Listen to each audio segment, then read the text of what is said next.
AITA for telling my sister I won't pay for her wedding. After she uninvited my partner, I 32M, have been with my partner, Lila, 30F, for almost 6 years. We met through mutual friends and hit it off instantly.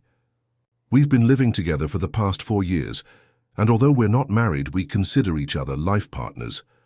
My family knows her well, and my sister, Tessa, 28F, has always had a cordial relationship with her, or so I thought. Tessa is getting married in a couple of months, and as the eldest sibling and someone who's been relatively successful in my career, I offered to contribute a significant amount of money to her wedding. Initially, Tessa was over the moon and expressed her gratitude. We discussed how she wanted the wedding to be, and I assured her that I would help cover most of the costs, including the venue, catering, and even her dream photographer. Everything was going smoothly until last week, when I received a call from Tessa, sounding anxious and uncomfortable. She started off by saying how much she appreciated my help, but that she had something to discuss. Tessa then proceeded to inform me that Lila was no longer invited to the wedding. When I asked her why, she got defensive and said that some of her fiancé's family members were conservative and didn't approve of couples living together before marriage. She claimed it would be awkward to have Lila there, knowing that we're not married but still living together. I was stunned. I calmly told Tessa that Lila is my partner and we're effectively a couple. It made no sense to exclude her from such a significant family event, especially since she's been nothing but kind to Tessa and has always supported her. Tessa doubled down, saying that she didn't want any drama or awkwardness on her special day, and that it was her decision to make. I reminded Tessa that she was asking me to essentially disown my partner for the day to accommodate people who don't even know us well. Tessa got frustrated and said, "It's my wedding and I have the right to choose who gets to come and who doesn't." At that point, I told her that if Lila isn't invited, then I would have to reconsider my financial contribution to the wedding. Tessa freaked out and said that I was being unreasonable and using my money to manipulate her. She then accused me of trying to ruin her wedding over a petty issue. I hung up the phone feeling both hurt and furious. Lila overheard the conversation and told me that she understood if I still wanted to support my sister's wedding, even if it meant she couldn't attend. But that didn't sit right with me. Lila is my partner. We share a life together, and it felt wrong to allow Tessa to exclude her for such a shallow reason. Since then, my parents have called, saying that Tessa is heartbroken and that I should just let it go for the sake of peace. They said I could always celebrate with Lila another time, and that weddings are stressful enough without adding more drama. They don't seem to grasp why I'm so upset about it, claiming that Tessa didn't mean anything by it, and that it's just a one-day event. Now my sister is refusing to talk to me and has told the rest of the family that I'm being petty and ruining her big day. Meanwhile, Lila has been incredibly understanding, even though I know she's hurt by the way Tessa is treating her. I decided to reach out to Tessa one last time to try to resolve the issue. I asked her to meet me for coffee, just the two of us. She reluctantly agreed. When we sat down, I calmly explained how hurtful it was to be told that my partner of 6 years wasn't considered family enough to attend a family wedding. I reminded her of how Lila had been there for her during her breakup 2 years ago, and how Lila had always treated her with kindness and respect. Tessa remained unmoved. She insisted that she didn't want to create tension with her future in-laws, and that it was her right to decide who was invited. I then asked her why it was okay for other unmarried couples to attend, including her fiancé's cousin and his girlfriend of just a year. Tessa stumbled over her words, unable to give me a clear answer. At that moment, I realized that it wasn't just about Lila. It was about Tessa trying to exert control over the situation.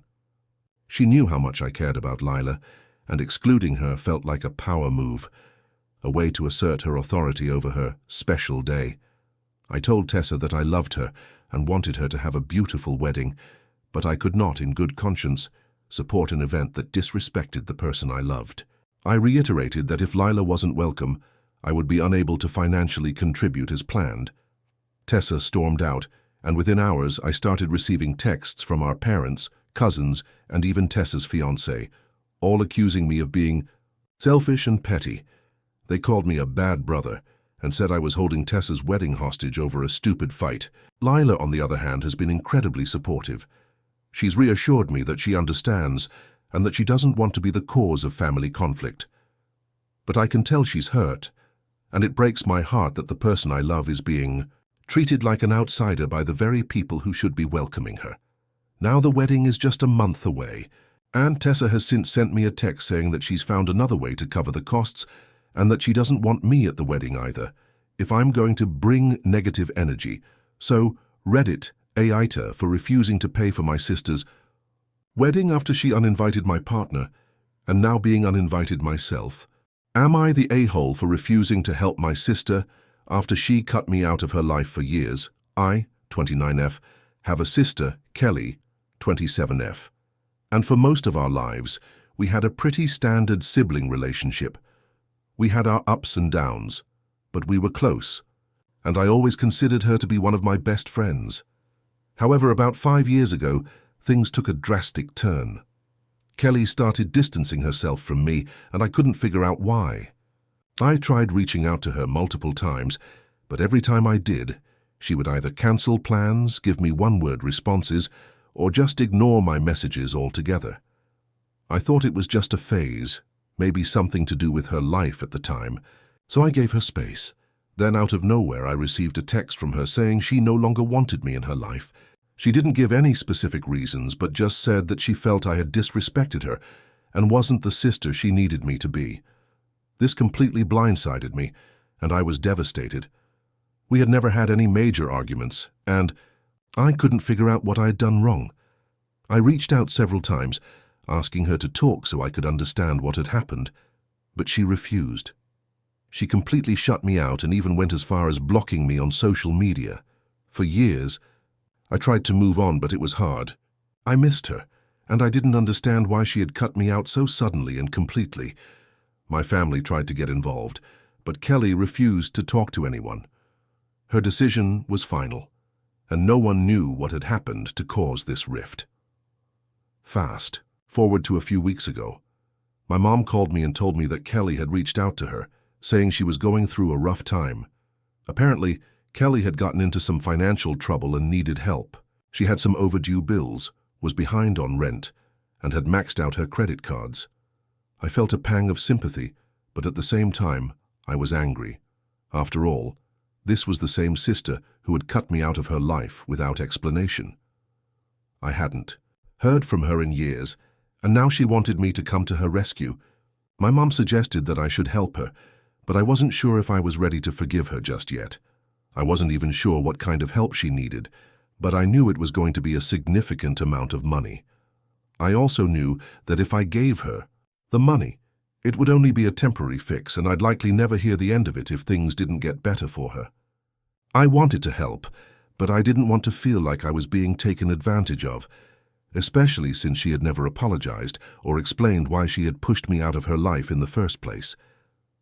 After thinking it over, I decided to text Kelly and ask her if we could meet up and talk. I told her I was open to helping, but I needed to understand what had happened between us and why she had cut me off without a word. I needed closure before I could move forward. Kelly responded, but her tone was defensive. She apologized for cutting me off, but said that it was too hard for her to explain everything at the time. She mentioned that she didn't feel supported by me during a difficult period in her life, but she didn't go into specifics. She then asked if I could help with her financial situation because she was struggling badly. I sat with that for a few days, and eventually I replied. I told Kelly that while I understood she was going through a tough time, I couldn't help her financially without a deeper conversation about what had happened in the past. I explained that I needed to know why she had shut me out and why she had treated me the way she did. I told her that I wasn't comfortable jumping into helping her without some accountability from her side. She was not happy with my response. She said I was being selfish and holding her past mistakes against her, and that she was just asking for help, not for me to make her relive everything. She accused me of acting like I was above her, and said that she couldn't believe I was making her financial troubles about me. She said she had enough on her plate and that I should just be there for her without demanding explanations. That hit hard. I told her that I wasn't trying to make it about me, but I had been hurt deeply by her actions, and I couldn't just move forward without addressing it. I offered to help in smaller, non-financial ways, like connecting her to resources or helping her figure out a budget. But I made it clear that I couldn't just hand over money without some resolution. Kelly hasn't responded to me since then, and it's been a few weeks. My family is telling me that I'm being too harsh and that I should just help her without making her explain herself. They say I'm holding on to the past and that family should be there for each other no matter what. But I feel like I've been disrespected for years and that I deserve more than just a sorry, without any understanding or effort to repair the relationship. I'm torn because I want to be a good sister, but I also don't want to enable unhealthy behavior. Am I the a-hole for refusing to help my sister after she cut me out of her life for years? Am I the a-hole for asking my sister to choose between her husband and our family? I, 34F, have a sister, Rachel, 32F, who recently got married to her husband, Tom, 35M. Our family was really excited for her because she had been in a long-term relationship before Tom, which ended badly. So we were all hoping she'd found someone who truly made her happy. In the beginning, Tom seemed like a great guy. He was kind, considerate, and he made Rachel smile in a way we hadn't seen in years. Everyone got along well with him, and we thought they made a perfect couple. However, as time went on, I started noticing some strange behaviors from Tom. It wasn't anything too glaring at first, but subtle things started to add up. He would often make passive-aggressive comments about our family or criticize the way we did things. I thought I might be overreacting at first, but my concerns grew when he started asking Rachel to distance herself from certain family members. For example, when our parents invited them over for dinner, Tom would often make excuses about being too tired or having other plans, and Rachel would agree with him, even though we all knew she hadn't mentioned anything about those plans before. At first it seemed like a coincidence, but over the next few months it became a pattern. She started missing more and more family events, and when she did come, it was only for a short while, always leaving early. I tried to talk to Rachel about it several times, asking if everything was okay. Each time she would brush it off, saying Tom was just being protective, or that he didn't like big family gatherings because they made him anxious. I understood the need for boundaries, but there came a point when it started to feel like she was cutting herself off from us entirely. Things came to a head a few weeks ago during my birthday party. We had a small family gathering at my house, and Rachel was invited, but she said she couldn't make it because Tom had work commitments. I wasn't buying it. We all knew Tom had the day off, and Rachel had been dropping out of family events more and more. I confronted her privately, asking if she was okay and if Tom had a problem with our family. At first, Rachel got defensive and insisted everything was fine. But when I pressed her, she admitted that Tom didn't like being around our family and had told her that he didn't feel comfortable with me or our parents because we were too overbearing and didn't respect his space. I was hurt, but I tried to keep my cool. I told Rachel that it wasn't fair for her to let him control her relationships with the people who loved her, and I asked if she would reconsider her priorities. This led to a massive argument between us. Rachel accused me of being too harsh and said that I was trying to tear her and Tom apart. She told me that she loved him and wanted to make her marriage work, and that sometimes that meant making compromises, even if it meant distancing herself from family. I told her that no one was asking her to choose between us, but that she needed to stand up for her family a little more. In the heat of the moment, I made a comment that I now regret. You need to decide if you want a life with him or with us, because at this point, it feels like you're choosing him over your family. That comment struck a chord with her, and she broke down crying, telling me that I was being unfair and that I didn't understand the pressures of marriage. She told me I was being selfish and demanding, and that it wasn't my place to tell her how to live her life. The whole conversation ended with her storming out, and we haven't spoken much since. Our parents are upset with me because they feel like I pushed Rachel away, but they also agree that Tom has been acting strange. Our other siblings are torn, with some agreeing that I was right to confront Rachel, while others think I should have kept my opinions to myself. Now I'm wondering if I overstepped. I don't want to lose my sister, but I also feel like Tom is isolating her from the people who care about her. I want her to be happy, but I also want her to see that family matters. 2. Am I the a-hole for asking my sister to choose between her husband and our family? Am I the a-hole for not forgiving my best friend? After she left me out of her wedding, I, 30F, have been best friends with Emily, 30F, for over 15 years. We've been through a lot together, from high school to college, through breakups, family drama, and all sorts of life changes. We're like sisters, and I've always been there for her no matter what.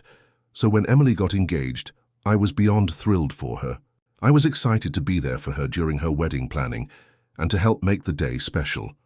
A few months after her engagement, Emily asked me to be her maid of honor, and of course, I said yes. We immediately began making plans for the wedding. I helped her pick out the venue, organize the guest list, and even went with her to try on wedding dresses. It was such an exciting time, and I was honored to be such a big part of her big day. But about 6 months before the wedding, things started to change. Emily became more and more distant. She stopped calling me as often and cancelled a lot of the plans we had to go over wedding details. I chalked it up to wedding stress and thought nothing of it at first, but as the months went by, I began to notice something else. One day, while we were talking about the bridesmaid dresses, Emily casually mentioned that she had chosen the bridesmaids, and I was still going to be the maid of honor. However, she added, I decided to go with a few other girls who have been really supportive lately. I hope you don't mind. I was confused but didn't ask too many questions. The thing is, these other girls were people I barely knew, friends of Emily's fiancé. They had only been in her life for a year or so, while I'd been by her side for over a decade. It hurt, but I didn't want to make a big deal out of it. I thought maybe it was just her trying to make things easier with his side of the family, so I let it slide. Then, a few weeks later, Emily sent me a message saying she wanted to talk. When we met up, she told me that she'd been thinking a lot about the wedding and felt like she wanted to make some changes. She explained that because of the size of the wedding, she had to cut down on the number of bridesmaids, and unfortunately, I wasn't going to be included anymore. I was shocked. I thought she was joking, but she wasn't. She said, I just don't feel like you're as close to me as you used to be. I've made new friends, and I really want them involved in the wedding. I hope you understand. I was heartbroken. I had spent years supporting her, and now she was telling me that I wasn't important enough to be part of her wedding day. I tried to hold back tears and asked her if this was really happening. She said, It's just what feels right to me. You'll still be invited as a guest, but I need to have people who are more involved in my life right now. I couldn't believe what I was hearing. I told her that if I wasn't good enough to stand beside her on her wedding day, then I didn't. Know what kind of friendship we had left. Emily insisted that I was making it dramatic and that I shouldn't take it personally. She claimed she wanted the day to be about positive energy and didn't think having me in the bridal party would be good for that. I left the meeting in a daze. The more I thought about it, the more hurt I became. Emily hadn't even asked how I felt. She just made this decision without considering everything we had been through together. I was devastated by her betrayal, especially because she'd never given me any indication that I wasn't a priority in her life. I was left feeling like I had been replaced by people who barely knew her. I decided to take a step back from the friendship and told Emily that I wouldn't be attending the wedding. She texted me a few times afterward, asking if I was still coming, and I told her that I couldn't be there. I didn't feel like celebrating her special day when I wasn't even important enough to be part of it. She called me upset, saying that I was being dramatic and that it wasn't worth losing. So our friendship over. She even said that I was acting like a child and needed to grow up. A lot of our mutual friends had been reaching out to me, saying I'm making a mistake and that I should just go to the wedding and support Emily, even if I'm not in the bridal party. They've all said that she's just stressed out and that I should forgive her, but I can't help feeling like I've been disrespected and that I deserve better than to be sidelined in favor of people who aren't even close to her. Now, I'm torn. I feel like I'm in the right for standing up for myself, but I also don't want to lose a friendship that's meant so much to me. Am I the a-hole for not forgiving my best friend after she left me out of her wedding? Am I the a-hole for not inviting my brother to my wedding after he disrespected my fiancée? I, 28F, am getting married to my amazing fiancé, Matt, 30M, in a few months. We've been together for 4 years, and our relationship has been incredibly supportive and loving. I'm really excited about our wedding day, and I've been doing my best to make it the most memorable day of our lives. But recently things have taken a turn with my brother John, 25M, and now I'm seriously questioning whether I've been too harsh in my decision. John has always had a bit of an issue with my relationship with Matt. At first I thought it was just typical sibling stuff. He's younger and had a tendency to be a bit immature, but over time I noticed he started making snide remarks about Matt. It wasn't anything too direct, but he'd make comments like, "Matt seems too good to be true," or "I don't know how you put up with him," whenever we were around each other. I let it slide, thinking it was just jealousy or that he didn't understand the depth of our relationship. Things took a darker turn about 6 months ago when John made a comment at a family dinner that really caught me off guard. We were talking about the wedding planning, and John suddenly said, "I can't believe you're marrying someone like Matt.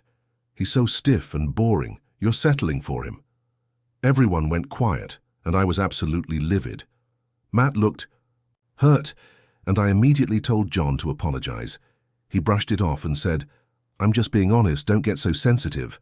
I asked John to stop making comments about Matt, and he agreed, but the tension didn't go away. In fact, it seemed to get worse. Whenever Matt and I were around, John would start making passive-aggressive remarks, and his behavior toward Matt was becoming more and more obvious. He'd make digs about Matt's job, his hobbies, and even his appearance. I tried talking to John about it, but every time I did, he just accused me of siding with Matt and not having his back. The last straw came about 3 weeks ago, when John came over to my house for a casual hangout with me and Matt. At one point, Matt and I were talking about the honeymoon, and John just exploded. He said, "You're seriously going on a honeymoon? With him? I can't believe you're throwing your life away like this. He's not even good enough for you." I was shocked. Matt looked visibly upset, and I had to ask John to leave. I was furious, and I told John that he was no longer welcome at my wedding unless he could apologize for his behavior and show some respect for Matt. He refused to apologize and said that if I was going to allow Matt to control everything, then he wasn't coming. He then accused me of choosing Matt over my own family and said that if I didn't stand up for him, then I was no better than Matt. I told him that my wedding was about celebrating my love with Matt, and I wasn't going to let anyone ruin that, not even him. Since then, John has been telling other family members that I'm cutting him out of my life for no reason and that I'm letting Matt control me. Some family members are backing me up, but others are siding with John, saying that I'm being too harsh and that family should come first, even if he's a bit rude. Now I'm feeling torn. I never wanted to exclude John from my wedding, but I also don't think I can let someone who disrespects my fiancé continuously be part of my special day. My friends are telling me I'm doing the right thing, but family members who don't understand the full extent of the situation are telling me I should let it go and just have a peaceful wedding. I don't want to be the kind of person who lets a wedding destroy a family relationship, but I also don't want to tolerate John's toxic behavior anymore. Am I the a-hole for not inviting my brother to my wedding after he disrespected my fiancé? Am I the a-hole for not supporting my friend after she demanded that I let her stay at my house for free for a month? I, 27F, have been friends with Sarah, 26F, for several years. We met in college, and while we've had our ups and downs, we've generally maintained a close friendship. Sarah and I have always had a pretty laid-back relationship. We could go months without talking, but whenever we did catch up, it was like no time had passed. Recently, Sarah's living situation has become more complicated. She moved into an apartment with her boyfriend, Jason, 27M, but their relationship hit a rough patch. They were constantly fighting, and eventually they broke up. Sarah was devastated, and I knew she'd been leaning on her friends for support. However, I had no idea that her struggles would result in her asking for a huge favor. A few weeks ago, Sarah texted me and asked if she could stay at my apartment for a month while she figured out what to do next. I was a little taken aback by The request, mainly because Sarah and I hadn't spent much time together recently, and I wasn't sure how things would go with her living in my space for that long. I live in a small one-bedroom apartment, so it's not like I have a guest room or anything. It's already tight with just me in the space.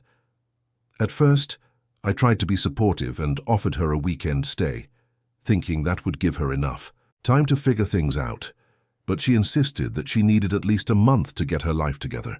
I told her that I didn't think it was a good idea to have her stay for a month, but I could help her find a temporary place to stay, or I could help her look into other options. I wasn't sure if I could handle the stress of having someone living with me for that long, and I was also concerned that it might strain our friendship. Sarah didn't take this well. She immediately began pushing back, saying things like, "You're my best friend, I thought I could count on you. And if you can't even help me through this tough time, what kind of friend are you?" She kept saying that she had nowhere else to go and that staying with me was her last resort. She implied that if I didn't let her stay, I was abandoning her when she needed me most. I started to feel really guilty, but I also knew deep down that this was something I wasn't ready to commit to. I've always been someone who values my personal space, and while I try to be there for my friends in their time of need, I also know my own limits. I tried to explain this to Sarah, but she kept saying that it was only a month and I was overreacting.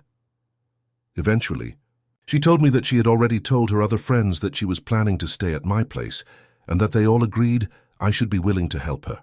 This put even more pressure on me, and I started to feel like I was being cornered into a decision that I wasn't comfortable with. I reiterated that I could help her find a place or explore other options, but that I couldn't have her stay for such a long time. She responded by saying that I didn't care enough to be a real friend and that I was selfish. That's when I finally told her that I couldn't offer her my apartment for a month, and I suggested that we revisit the situation in a few weeks when I could be more open to helping. I told her I'd be there for her emotionally and that I'd help in any other way I could, but I needed to prioritize my own boundaries. Sarah hasn't spoken to me since. She's been posting on social media about how hurt she is and how her so-called friends don't actually care about her. I've seen some of her posts tagging me, calling me out for turning my back on her and not being a real friend.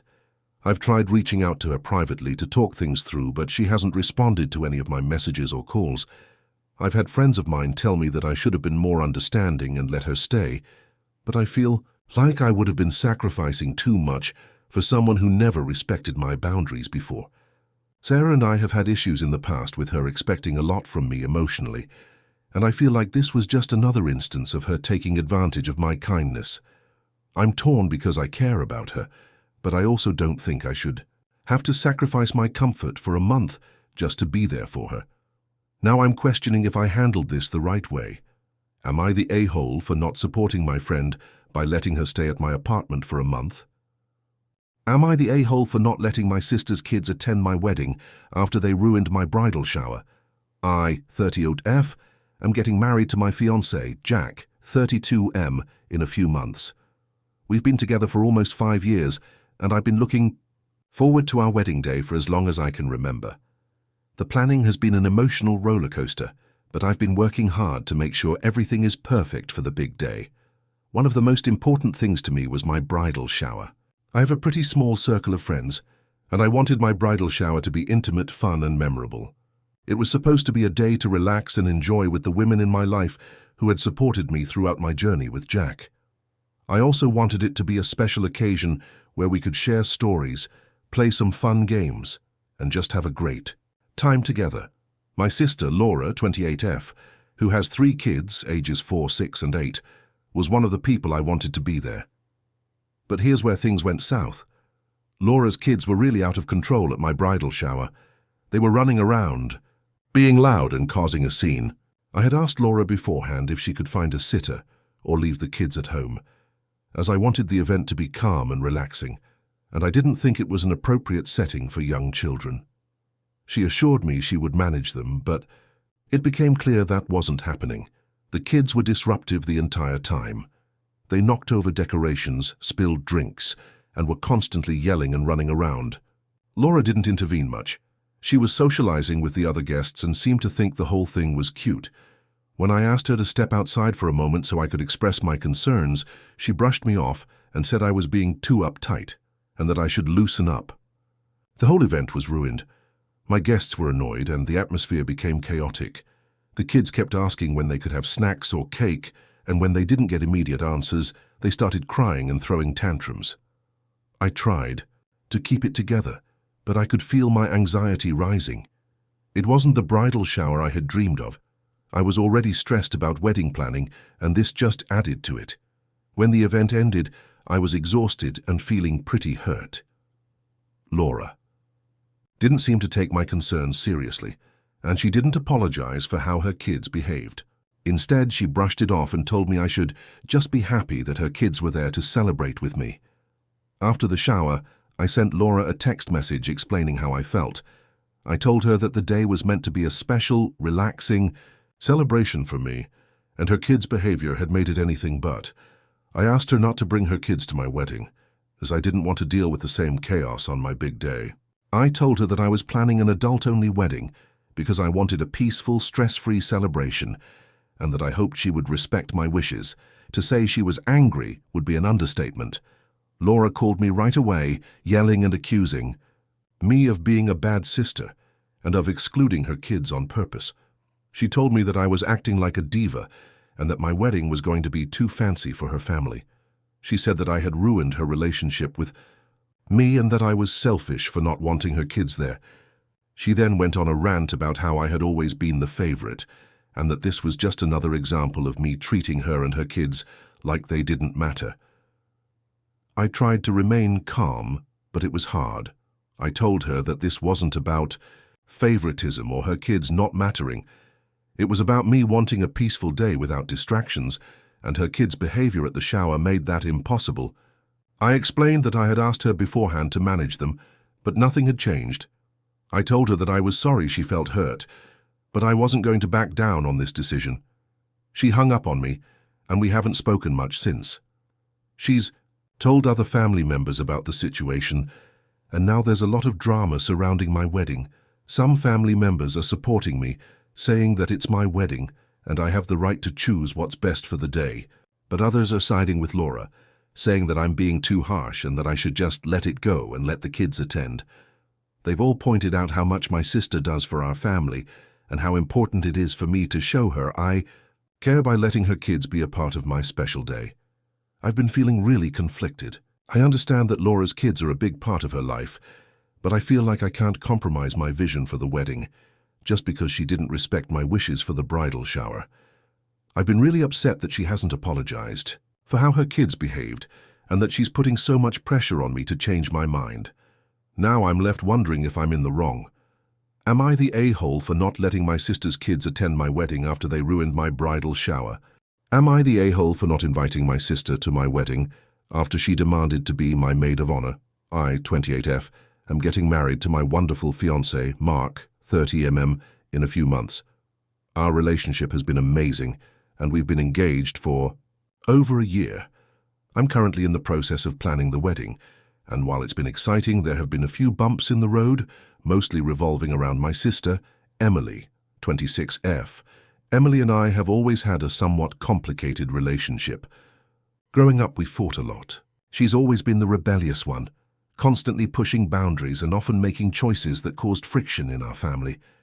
I'm more reserved and a rule follower, which made us seem like polar opposites. Despite all of this, we've managed to maintain a fairly close relationship as adults, but it's never been easy. We've had our share of ups and downs, and I've always felt like Emily kind of takes advantage of my kindness when it comes to family matters. Throughout my engagement, I've been very clear about who I wanted as my bridal party. I chose my best friend, Mia, 29F, as my maid of honor and my other close friends as bridesmaids. I'd always envisioned Mia standing by my side on my big day because we've been best friends for over 15 years and we've been through so much together. Mia and I have supported each other through every major life event, and I knew without a doubt that she was the right person for the role.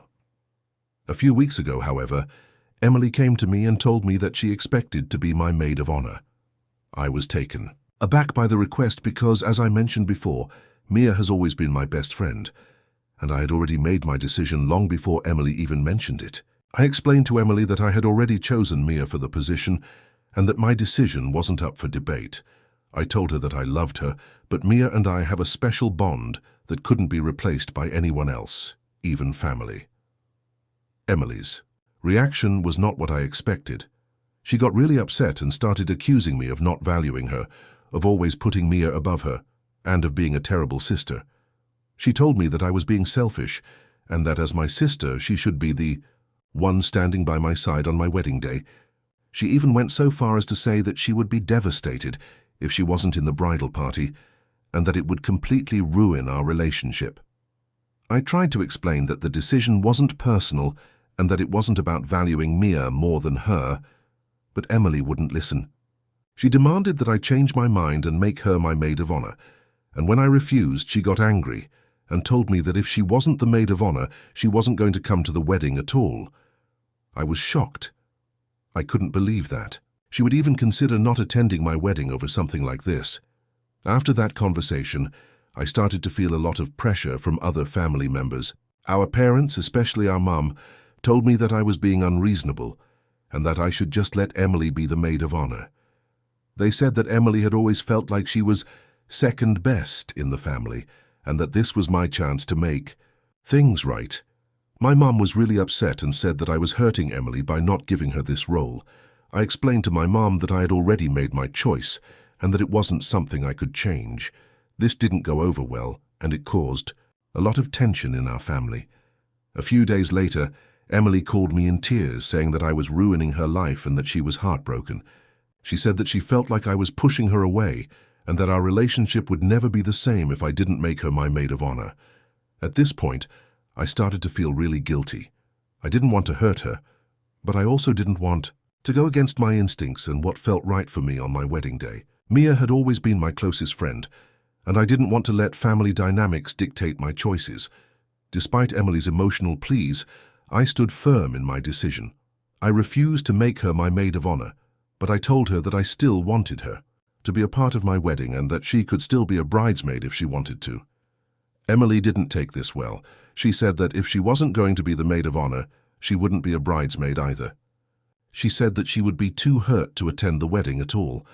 After that, I didn't hear from Emily for a while. I kept moving forward with the wedding planning, but the situation with her kept nagging at me. It wasn't just the maid of honor issue. Emily's constant demands and refusal to respect my choices had caused a lot of tension in our relationship. I had hoped that she would come to understand my position, but she didn't. The family pressure continued to build, and I started to feel like I was being forced into a corner.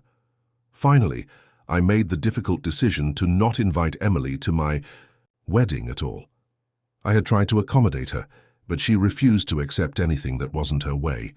I felt like I couldn't go through with the wedding while dealing with this drama, and I knew that having her there would make everything uncomfortable. I told my parents and the rest of the family, and the fallout was immediate. Everyone, especially Emily, was furious with me.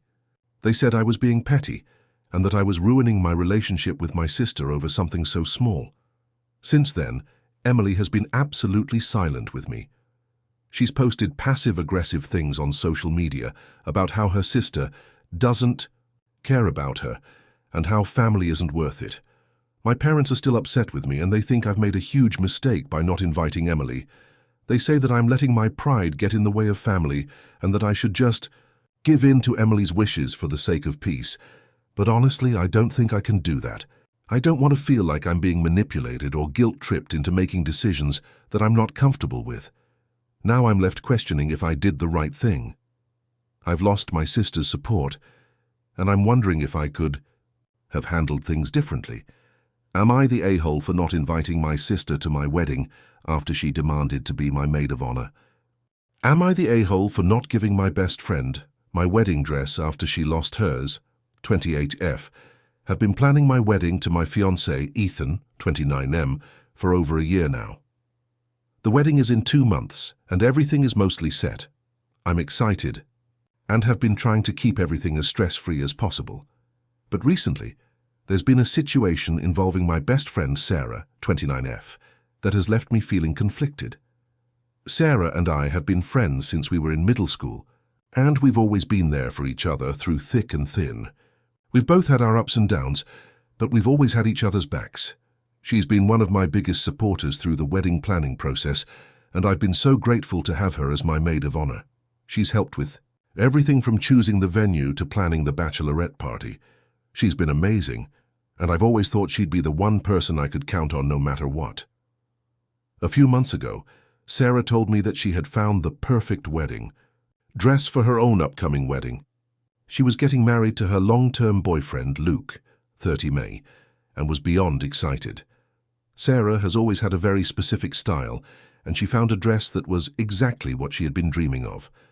The dress was a beautiful vintage lace gown with intricate detailing, and it was absolutely stunning on her. She looked like a goddess in it, and I was thrilled for her. However, last month, Sarah reached out to me in a panic. She told me that her dress had been ruined. She explained that while it was being stored at the bridal boutique, a water leak had damaged the dress beyond repair. She was devastated. I could hear the heartbreak in her voice, and I immediately told her I would help her figure something out.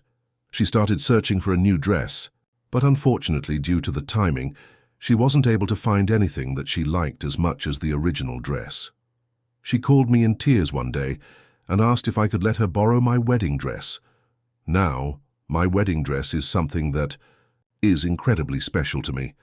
I've had it custom made for months, and it's everything I've ever wanted. I've spent a lot of time and effort choosing the perfect dress, and I've been imagining wearing it on my big day since I was little. It's not just a dress to me, it's a piece of my dream wedding.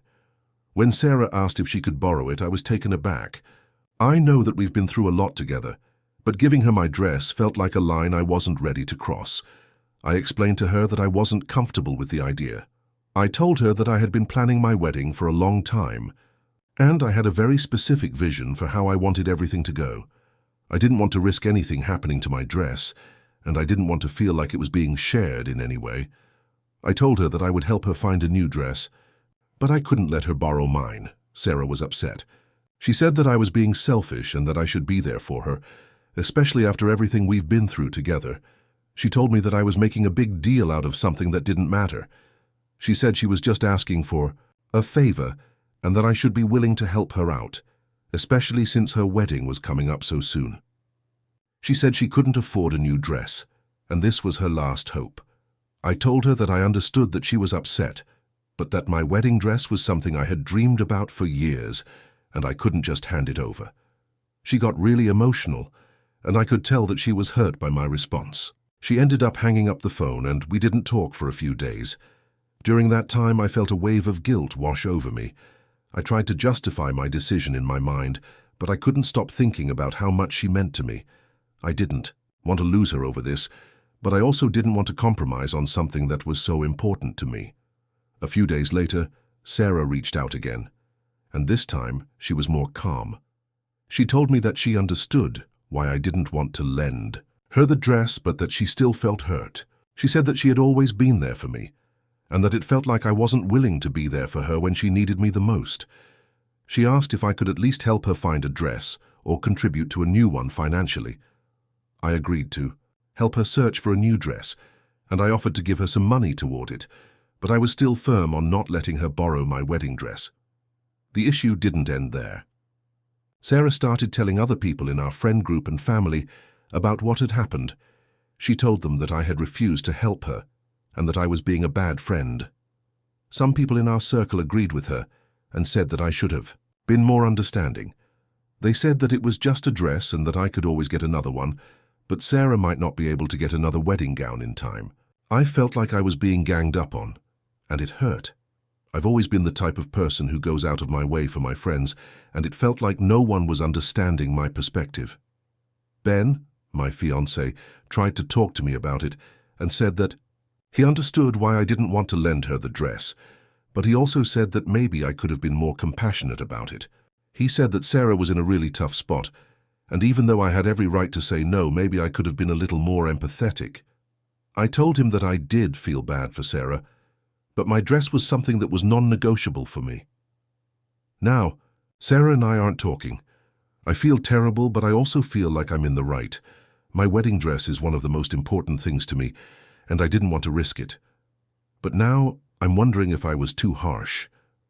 Am I the a-hole for not giving my best friend my wedding dress after she lost hers? Am I the a-hole for refusing to let my sister-in-law move into my house after her divorce? I, 32F, have been married to my husband, Ben, 34M, for 8 years. We have a 5-year-old daughter, Emma, and a 2-year-old son, Leo. We live in a 3-bedroom house that is comfortable but not huge. Over the years, my relationship with Ben's family has been good, but there have been some challenges. One of the biggest challenges has been with Ben's sister, Olivia, 29F.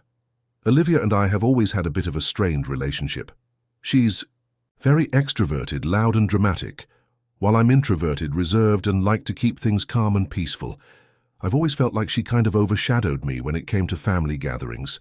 She's the center of attention, and I'm often left in the background. Last year, Olivia went through a messy divorce.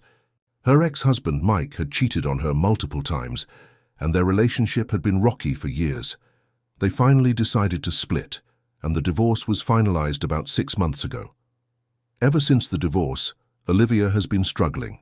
She's been emotionally devastated by the whole situation, and while I sympathize with her, I've also found her behavior increasingly difficult to deal with. She calls me almost every day to vent about her feelings, her loneliness, her financial struggles, and how her life is falling apart. I've tried to be supportive, but there's only so much I can take. I'm dealing with my own responsibilities, my kids and my marriage, and I just don't have the emotional bandwidth to be her therapist. About 2 months ago, Olivia came to us with a request. She told Ben and me that she was having trouble finding a place to live, and that she couldn't afford an apartment on her own. She asked if she could move into our house temporarily while she got back on her feet. Ben and I were both taken aback. We had never discussed having anyone live with us other than our immediate family. Our house isn't large, and we already have 2 young kids, so it's not like we have an extra room that would be comfortable for an adult to stay in. I told Ben that I wasn't comfortable with the idea. It's one thing to offer help emotionally, but having her live with us was a different matter. I didn't want to have to worry about Olivia's emotional needs constantly while also trying to maintain a peaceful and stable environment for my children. Ben, however, was more sympathetic to her situation. He said that she was going through a tough time and that she needed support. He argued that it was only temporary and that if we didn't help her, she might end up homeless. I explained my concerns to him. I told him that Olivia was not just dealing with a divorce, she was emotionally draining to be around. She would constantly complain about everything, and I didn't feel like I could take on her burdens while also taking care of our family. I also worried about how the kids would react to having another adult in the house who wasn't a stable figure. I love Olivia, but I just didn't think living with us was the right solution. After a lot of back and forth, Ben and I agreed that we would offer her some financial help to find a place to live, but that we wouldn't let her move in. We told her that we loved her and wanted to support her, but we didn't think it was a good idea for her to stay with us. Olivia was devastated. She cried and told us that we were abandoning her when she needed us the most. She said that if we really loved her, we would open our home to her. She also accused me of being selfish and of not caring about family. Ben tried to explain our decision, but Olivia was having none of it. She kept saying that we didn't understand what she was going through and that she felt completely alone. She threatened to cut off all contact with us if we didn't let her stay. At this point, I was feeling incredibly overwhelmed and angry. I told her that we were not going to be guilt-tripped into letting her live with us, and that we had to do what was best for our family. Olivia didn't take it well. She started bad-mouthing me to the rest of the family, calling me cold-hearted and selfish. She said that I was more concerned with my comfort than with helping her in her time of need. The rest of Ben's family started reaching out to us, telling us that we were wrong for not letting her stay. They said that it was just a temporary arrangement and that we should have been more understanding. Some of them even told Ben that he should be ashamed of himself for not doing more to help his sister. I felt like I was being attacked from all sides. I had always tried to be kind and considerate to Ben's family, but now it felt like I was being villainized for setting a boundary. I tried to explain my position to Ben's family, but it seemed like they didn't care about my perspective. They were more focused on Olivia's emotions than on the reality of the situation. The tension in our family has been unbearable ever since. Olivia has refused to speak to me, and even Ben's relationship with her has become strained. I don't regret my decision, but I'm starting to feel like I might have made a mistake. Ben and I are still in a bit of a standoff on this issue, though we are trying to work through it. The thing is, I don't want to feel guilty for setting boundaries in my own home. I don't want to allow Olivia to manipulate me into doing something I'm not comfortable with. So here I am, questioning whether I'm the a-hole. I know I'm not responsible for fixing her life, but did I go too far in refusing to let her stay with us? Am I the a-hole for refusing to let my sister-in-law move into my house after her divorce? Am I the a-hole for not attending my sister's wedding after she stole my engagement ring idea, I-26F? I'm currently engaged to my fiancé, Sam, 29M, and we are set to get married in a year. I have an older sister, Natalie, 30F, who is also recently engaged, and while we've always had a pretty good relationship, we've had our ups and downs. She has always been the more attention-seeking one, while I've preferred to keep things a bit more low-key. Ever since we were little, Natalie was the one who would try to outshine me in everything. If I did well in school, she'd do better. If I wore a new dress, she'd wear something even more expensive. It was a constant competition, and although I've never been the type to engage in rivalry, it was hard not to feel the weight of her always trying to one-up me. A few months ago, Sam proposed to me in the most beautiful way possible. We were at a small vineyard, sitting by a lake at sunset. It was intimate, personal, and just perfect. When it came to the engagement ring, I had a clear idea of what I wanted. I had always dreamed of having a vintage-style ring with a unique setting, something that was elegant yet understated. I told Sam about my dream ring style a few months prior to the proposal, and he immediately went to work with a jeweler to find the perfect one. It's an Art Deco-style ring with a beautiful emerald-cut diamond set in platinum with small accent stones. It was absolutely perfect. I was ecstatic when Sam proposed. The ring was everything I had imagined, and I felt like my dream was coming true. I shared the news with my family, and of course, Natalie had to have her 2 cents. She immediately commented on how beautiful the ring was, but said it reminded her of something she had seen in a vintage jewelry catalogue a while back. I didn't think too much of it at the time. After all, she was just being her usual self, a bit too vocal about everything, but nothing new. A few weeks passed and Sam and I started discussing wedding plans. We were keeping things simple, a small ceremony with close family and friends, followed by a casual reception. I started sending out save the dates, and that's when I got the first inkling that something was off. My mom called me one evening and casually mentioned, "You know, Natalie's been talking about her engagement ring idea, and she's already got some designs picked out. She's even been showing the family a few sketches." I didn't think much of it at first. After all, she was engaged, and I figured she was just excited. But when my mom sent me a picture of the design Natalie was considering, I nearly dropped my phone. It was almost identical to my engagement ring, the same vintage-inspired Art Deco setting, the same emerald-cut diamond, and even the same accent, stones. It was eerie how similar it was, but I tried to brush it off, thinking maybe she had just been inspired by a similar style. That night, I called Natalie and tried to be casual about it, just mentioning that I had seen the design she was looking at, and that it seemed very similar to mine. I didn't want to make a big deal out of it, so I said something like, "Oh hey, I saw your ring idea, and just wanted to point out that it looks kind of like mine. It's not a big deal, but I thought you'd want to know." She immediately became defensive. "Well, I don't know what you're talking about. I've always liked vintage rings. It's not like I'm copying you, it's just a coincidence." I tried to let it go, but the more I thought about it, the more I realized how intentional it seemed. Natalie had never expressed any particular interest in vintage jewelry before, and yet here she was, picking out the exact same style as mine. I tried to talk myself out of it, thinking maybe I was just being overly sensitive, but deep down, I knew something was off. A few weeks later, Natalie announced that she had picked out her engagement ring. I was shocked when she showed it to me. It was literally the exact design I had. The only difference was that her stone was a little larger. I was speechless. I didn't want to accuse her of outright copying me, but I couldn't shake the feeling that she had done it intentionally. I decided to confront her. I invited her over for coffee and said, "I've been thinking about your ring, and I have to be honest. It really looks just like mine. I get that vintage rings are a popular style, but this is more than just a coincidence. It feels like you're trying to take something that was special to me." Her response was not what I expected. Instead of apologizing or acknowledging how it might make me feel, she laughed it off. "You're being dramatic. It's not like we're getting the same exact ring. I just happen to have good taste too. Besides, who's going to care? It's just a ring." I couldn't believe it. I felt betrayed. I had always tried to be supportive of her, but she had completely disregarded my feelings. I told her I was upset and that I needed some space from the whole situation. It felt like she was trying to outdo me, like everything was a competition, even down to the engagement ring.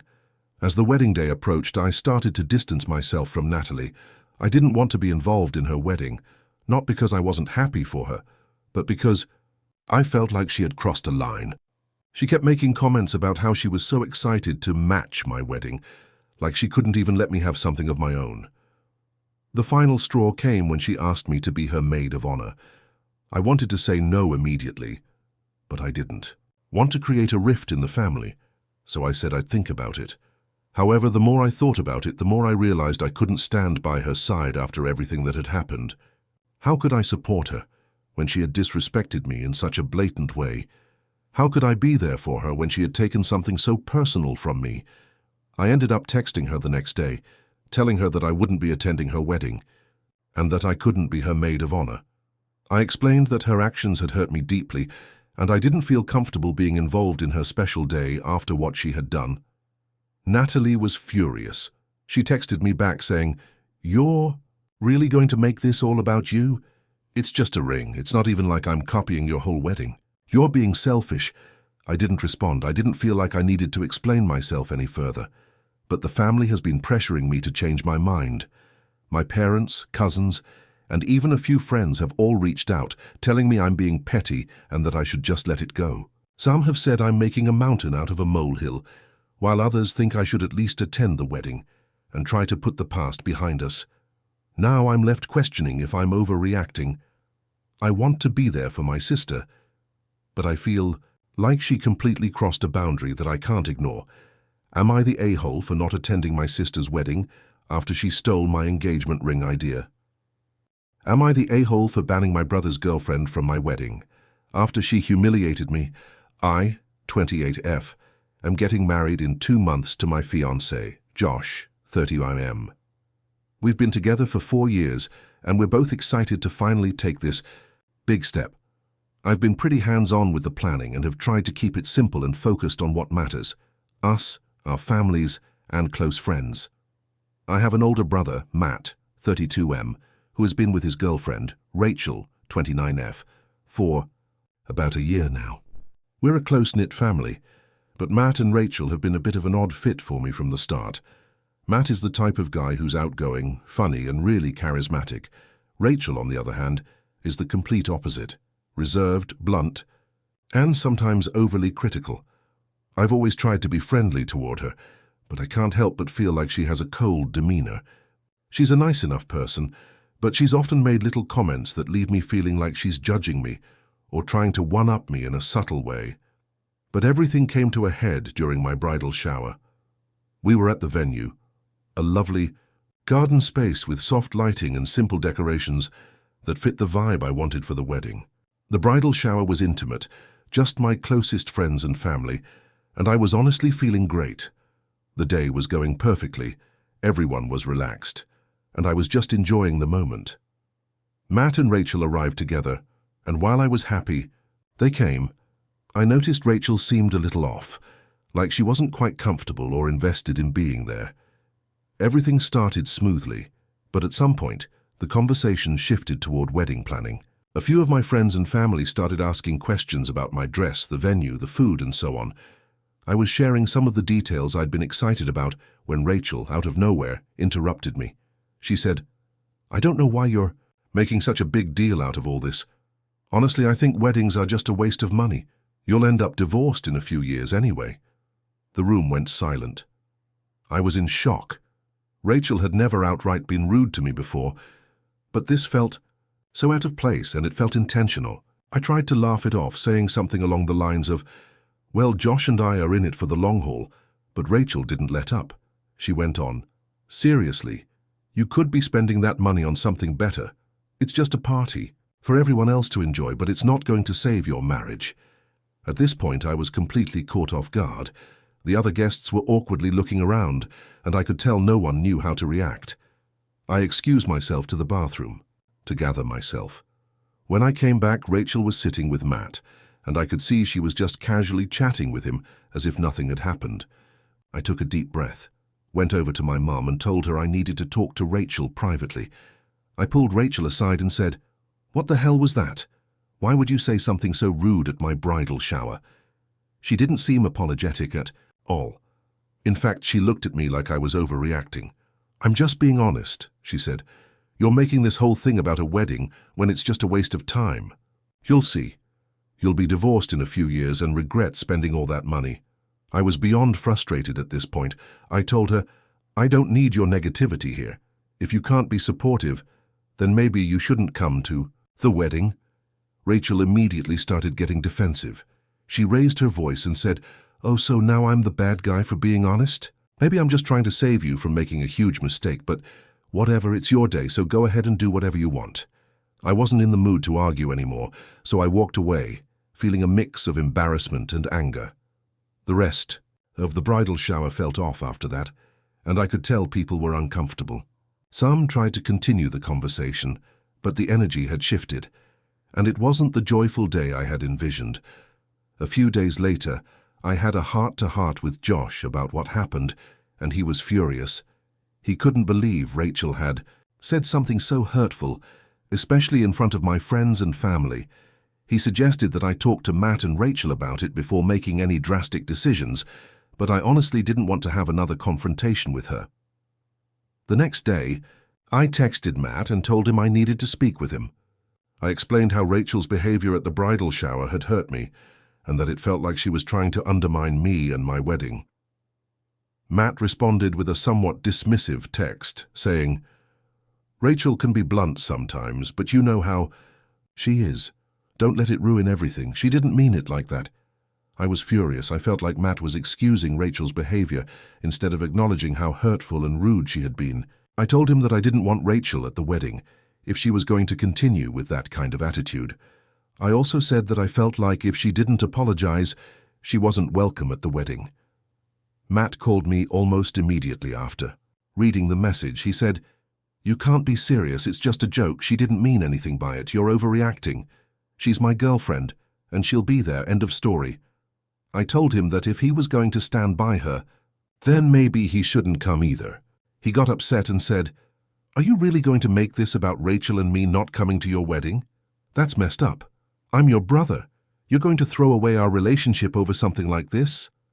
The conversation escalated, and eventually I just ended the call. I was done. I felt like Rachel's comment and Matt's lack of support had really hurt me, and it was the final straw. I ended up texting Matt, telling him that if Rachel wasn't going to apologize or show respect, I would have to uninvite both of them. A few days later, I sent Matt a more formal message saying that I had made the decision to uninvite Rachel. I explained that I needed my wedding to be a positive and supportive environment, and that I couldn't have someone at the event who made me feel small and disrespected. Matt's response was incredibly hurtful. He told me that I was ridiculous for ruining our family over a stupid comment, and that if I went through with it, I'd be the one pushing him away. He said that he couldn't come to my wedding if Rachel wasn't invited, and that he was done trying to make things work with me. I was devastated. I never imagined I would be in this position, but I felt like I couldn't back down from my decision.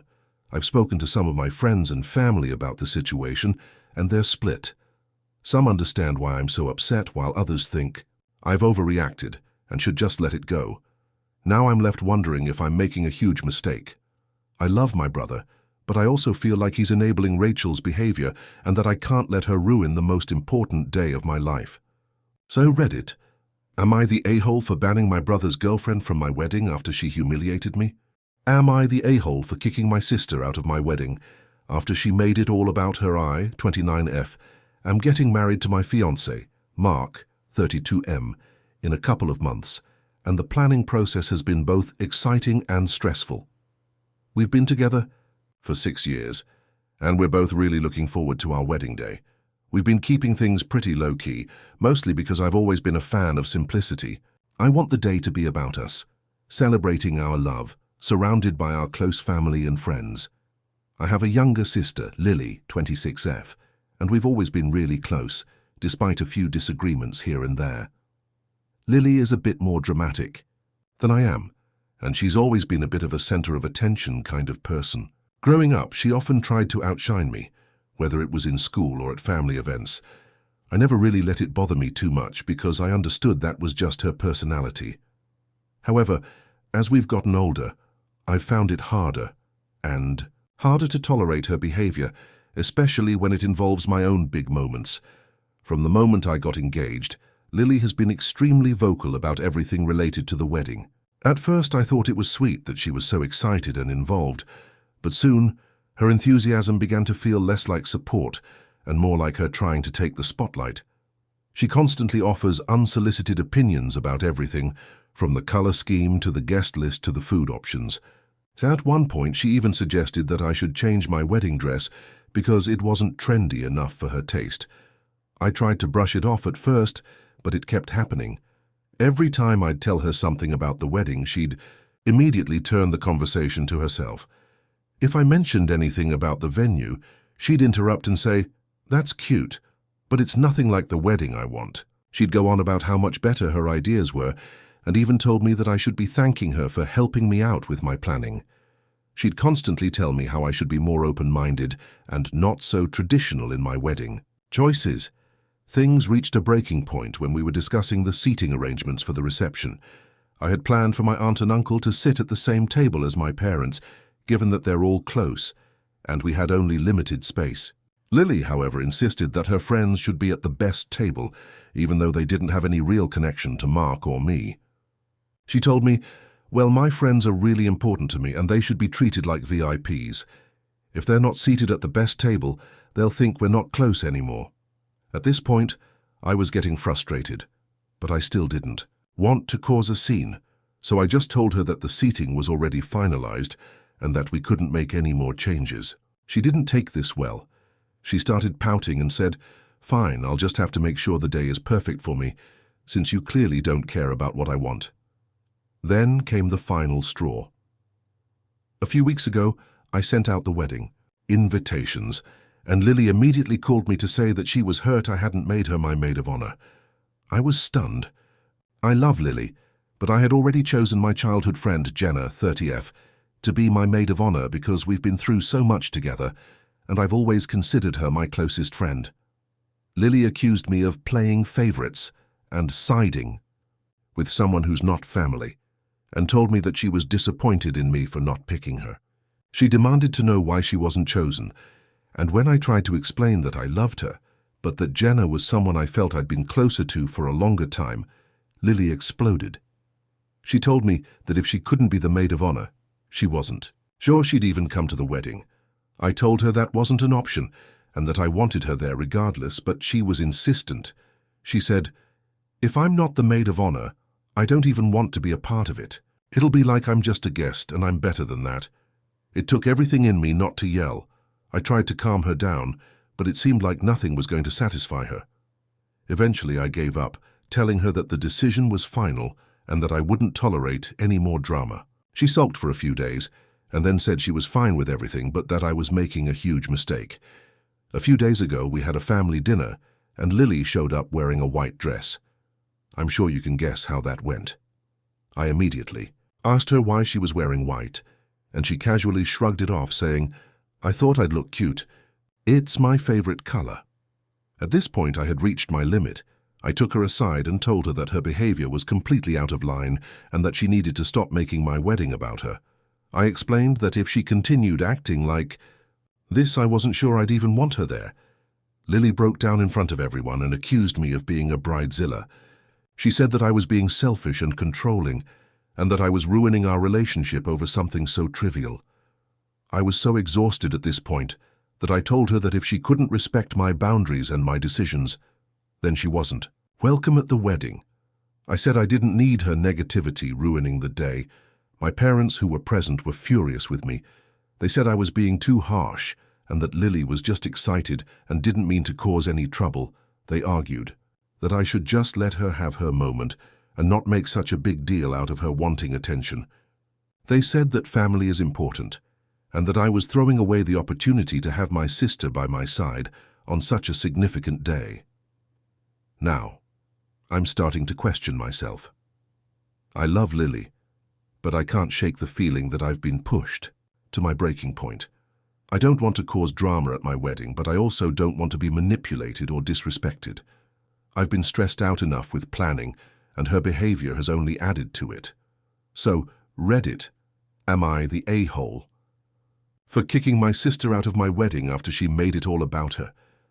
Am I the a-hole for telling my best friend she's not welcome at my wedding after she stole my fiancé's attention? I, 28F, am getting married to my fiancé Jack, 30M, in a few months.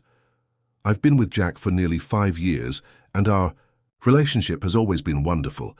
We have a strong bond built on mutual respect, love, and shared goals. So I'm beyond excited about our wedding, and I've been planning every detail down to the smallest things. Now, I'm not the kind of person to make a big deal about the perfect wedding. I'm not interested in an extravagant ceremony or anything like that. I just want it to be a day to celebrate our love surrounded by our close friends and family. But there's one person who's been making things difficult. My best friend, Emily, 28F. Emily and I have been friends since college, and I consider her more of a sister than a friend. We've been through everything together, from breakups to new beginnings, family issues, and everything in between. We've supported each other through thick and thin. However, as we've gotten older, our friendship has begun to shift. While I've always been steady in my relationship with Jack, Emily has had a string of failed relationships and is often the center of drama wherever she goes. I've tried to support her through everything, but I've started to feel like she takes more than she gives, especially when it comes to my relationship. A few months ago, Jack and I were at a mutual friend's party. Emily was there too, and everything seemed normal at first. We were chatting and enjoying the evening, when suddenly Emily started to monopolize Jack's attention. She began asking him all kinds of personal questions about his childhood, his work, and even his relationship with me. At first, I didn't think much of it. Emily has always been curious about people and loves to get to know them more deeply. But over the course of the evening, it became apparent that she was seeking Jack out at every opportunity. She would pull him away from conversations I was having, or even interrupt me when I was talking to him to ask him something more personal. I felt uncomfortable, but I brushed it off, thinking maybe it was just a one-time thing. However, it didn't stop there. Over the next few weeks, Emily's behavior became more intrusive. She would text Jack directly, asking him for advice or even just chatting about random things that seemed unrelated to me. I found out that she'd been texting him late at night, asking him about his day or talking about her own personal problems. At first, I thought I was being paranoid, but after a while I started noticing patterns that bothered me. Jack is a kind, empathetic person, and he would always respond to Emily's texts, often giving her thoughtful advice or reassurance. He'd tell me about their conversations, and I could tell that he genuinely cared about her as a friend. But the more Emily reached out to him, the more distant I felt from both of them. There was a tension that I couldn't explain, but I could feel it in the way Emily acted around me when Jack was present. She would act overly familiar with him, often touching his arm or laughing too loudly at his jokes. She'd make comments like, "Oh, Jack, you're so funny," or "You really get me, don't you?" Eventually, I had a conversation with Jack about how I was feeling. I told him that I was uncomfortable with Emily's behavior and that it was starting to feel like she was crossing boundaries in our relationship.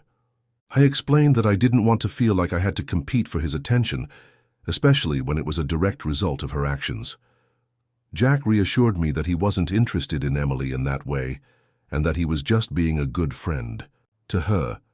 He also told me that he had no idea how her behavior was affecting me, and he promised to set some boundaries with her.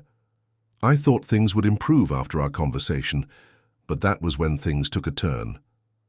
Emily began to escalate. She started talking about how she couldn't wait to be a part of the wedding, and how honored she was to be my maid of honor. She began suggesting wedding ideas without consulting me, telling me which dresses she thought would look best for me, and even commenting on the guest list. It felt like she was trying to take control of something that was mine and Jack's. I tried to stay calm and reminded her that we were in the middle of making decisions as a couple, and that I would be making the final calls, but Emily wasn't done. A few weeks later, we had a get-together at our house, and I couldn't shake the feeling that she was trying to monopolize Jack's attention again. This time, it wasn't just at the party. It was during dinner, when the group was hanging out casually. Every time I tried to talk to Jack, Emily would interrupt, telling him how great his opinions were, or how much she admired him. She'd make these comments like, "Oh, I can always count on Jack to give me the best advice," or, "Jack, you always know how to make me laugh." She'd keep making these subtle remarks, and it became clear to me that she was trying to flirt with him, or at the very least make herself the center of his world. I finally had enough. I told her in front of the group that I didn't appreciate her behavior and that I didn't feel comfortable with the way she was acting around Jack. I told her that if she couldn't respect my boundaries, I would have to reconsider her role at the wedding. I said I didn't want her to be my maid of honor anymore, and that I didn't think it was healthy for her to continue trying to take up space in my relationship with Jack. Emily was furious. She started crying and accused me of being jealous and controlling. She said that I was ruining our friendship over something that wasn't even a big deal. She told me that I was being insecure and that I was making a mountain out of a molehill. The rest of the group was awkwardly silent, and I could feel the tension in the room. I tried to explain that this wasn't about jealousy. It was about respect, but Emily refused to see it that way. She accused me of not trusting her, and she said that if I couldn't trust her, then maybe we shouldn't be friends at all. Since that night, Emily has cut me off completely. She hasn't responded to any of my texts or calls, and she's been telling our mutual friends that I've ruined everything by being unreasonable. Some of our friends are siding with Emily, saying I overreacted and that I should have just let her be close to Jack since they're friends too. Others, however, understand where I'm coming from and think that Emily was crossing boundaries. I'm really torn. Part of me feels justified in wanting to protect my relationship with Jack and set boundaries, but another part of me wonders if I went too far. I never wanted to lose my best friend, but I also feel like I can't ignore how uncomfortable and hurt I felt. So, Reddit. Am I the a-hole for telling my best friend she's not welcome at my wedding after she stole my fiancé's attention? Am I the a-hole for refusing to let my mother-in-law live with us after she lost her home? I, 34F, have been married to my husband, Adam, 36M, for 5 years. We have 2 young children, a 4-year-old son and a 2-year-old daughter. We live in a small but cozy home in a quiet suburban neighborhood, and things have been going relatively well for us in terms of family and finances. Recently, things took a turn when Adam's mother, Diane, 60F, lost her home. Diane had been living on her own for the past few years after divorcing her husband, and she's always been a bit of a free spirit. While we never had a perfect relationship, I always tried to be civil and cordial with her for Adam's sake. Over the years, however, I've noticed that Diane has some interesting habits. She tends to overspend, neglect her health, and has an unhealthy attachment to certain luxuries that she can't afford. For example, she recently bought a new car that she couldn't really afford and couldn't even make the payments on, which led to her losing her house. When Diane reached out to us, she explained that she had nowhere else to go and was struggling to find an affordable place to rent. Adam and I discussed it, and after some thought I agreed to let her stay with us temporarily. I didn't want to leave her without any options. But I made it clear that this was going to be a temporary arrangement. Adam and I both agreed that we could let her stay for a few months until she got back on her feet, but I also said that it was important that she respect our house rules and boundaries, especially since we have young children and a relatively small space. From the beginning, things started to go wrong. Diane immediately began disregarding the rules we had set. First, she started using our kitchen late at night, making loud noises, while preparing meals or snacks, which disrupted the kids' sleep. She also would leave dirty dishes in the sink for days and expect me to clean them up. I'm no stranger to chores, but I've always felt like everyone in the household should contribute, including her. Every time I asked her to help out or follow the house rules, she'd brush it off, claiming she was too tired or just wanted to relax. But it didn't stop there. Diane, who had always been a bit too critical of my parenting, began to interfere in how I raised my children. She would offer unsolicited advice, constantly questioning my decisions, from the way I fed my kids to how I disciplined them. At first, I tried to be polite and explain why I chose certain methods, but it became clear that nothing was ever good. So enough for her. She'd start making passive-aggressive comments like, "Well, when I was raising Adam, we didn't need all these fancy gadgets for our kids. We made do with less." Diane also began criticizing our home. She would comment on the furniture, calling it old or cheap, and once she even said that our backyard was a disgrace because we didn't have a fancy garden like the one she imagined. She constantly hinted that we needed to upgrade our home and get a bigger place, making me feel like nothing we did was ever good enough. As the weeks went by, my stress level was through the roof. Between managing my kids, working full-time, and trying to maintain a household, I felt like I was constantly walking on eggshells around Diane. It wasn't just the comments that bothered me. It was the fact that she was treating our home like it was hers. She'd leave personal items around the house, use our bathroom products without asking, and even rearrange things in the kitchen when I wasn't looking. It was like she had no respect for our boundaries, and every time I brought it up, Adam would dismiss it, saying, "She's your mother-in-law. You have to be patient with her." Things came to a breaking point when Diane decided that it was time for her to move in permanently. She told Adam that she had decided she wasn't going to look for another place anymore because she felt so comfortable living with us. She even suggested that she could help out by babysitting the kids more often, though to be honest, I wasn't entirely comfortable with that idea, given how much she criticized my parenting style. I told Adam that I wasn't comfortable with the idea of her staying with us permanently. I explained that it wasn't just about the space, it was about the ongoing disrespect and lack of boundaries. I reminded him of the original agreement that she would stay temporarily, and I made it clear that I didn't think it was healthy for any of us, especially the kids, to have her living with us full-time. This led to a huge argument. Adam told me that I was being unreasonable and that I didn't have a heart for family. He said that we couldn't just throw her out when she was going through such a difficult time. He accused me of being too harsh and not caring about his mother's feelings. I tried to explain that it wasn't about not caring, but about maintaining a healthy home environment for our children and for us as a couple. We needed space, and I needed him to understand that this arrangement wasn't working. After the argument, Adam started to give me the silent treatment. It's been over a week now, and he hasn't spoken to me much except to tell me that I'm being selfish. I've tried to explain myself, but it seems like he's not hearing me. He's started to talk about how sacrificial I need to be for the family, and that we have to support his mother no matter what. But I feel like my feelings aren't being considered. To make matters worse, Diane hasn't helped the situation. She's been telling Adam that I'm cold-hearted and that I'm driving a wedge between the family, which has only fueled his frustration with me. He's constantly telling me that family comes first and that I should make more of an effort to get along with his mum. I'm starting to feel trapped. I understand that Adam wants to help his mother, but I feel like my needs and boundaries are being completely disregarded. I've given her the space we agreed upon, but now it feels like I'm being forced into a position where I have to choose between my own well-being and making Adam happy. So, Reddit. Am I the a-hole for refusing to let my mother-in-law live with us permanently after she lost her home? Am I the a-hole for not letting my sister take credit for my career success? I, 32F, have always had a complicated relationship with my sister, Carla, 30F.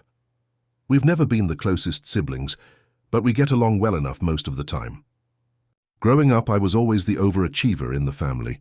I excelled in school, had a clear path for my career, and always seemed to be on track for success.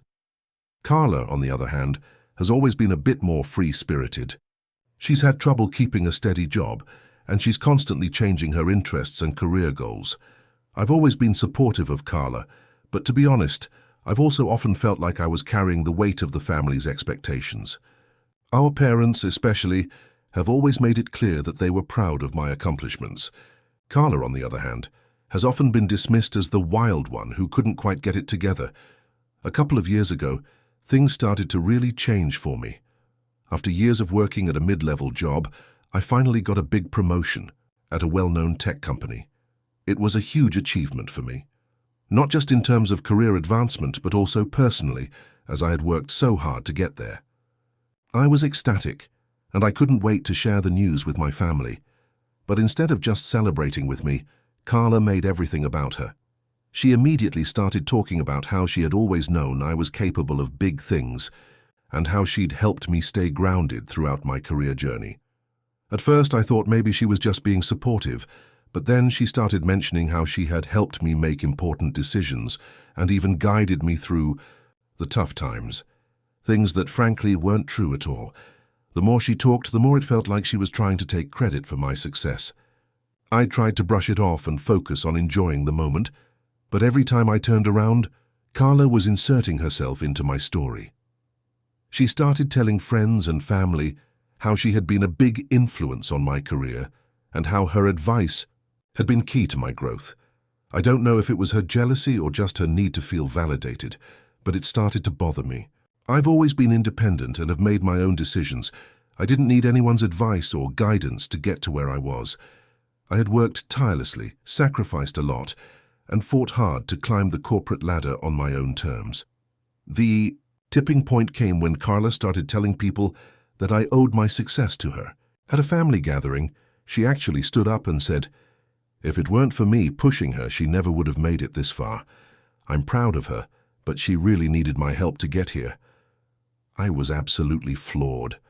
I couldn't believe that she was openly taking credit for my hard work, and in front of everyone too. I confronted her right there in front of the family. I told her that while I appreciated her support over the years, she was not the reason for my career success, and it wasn't fair for her to pretend otherwise. I said that I had achieved everything on my own, and that her actions were diminishing my accomplishments. Carla was completely taken aback.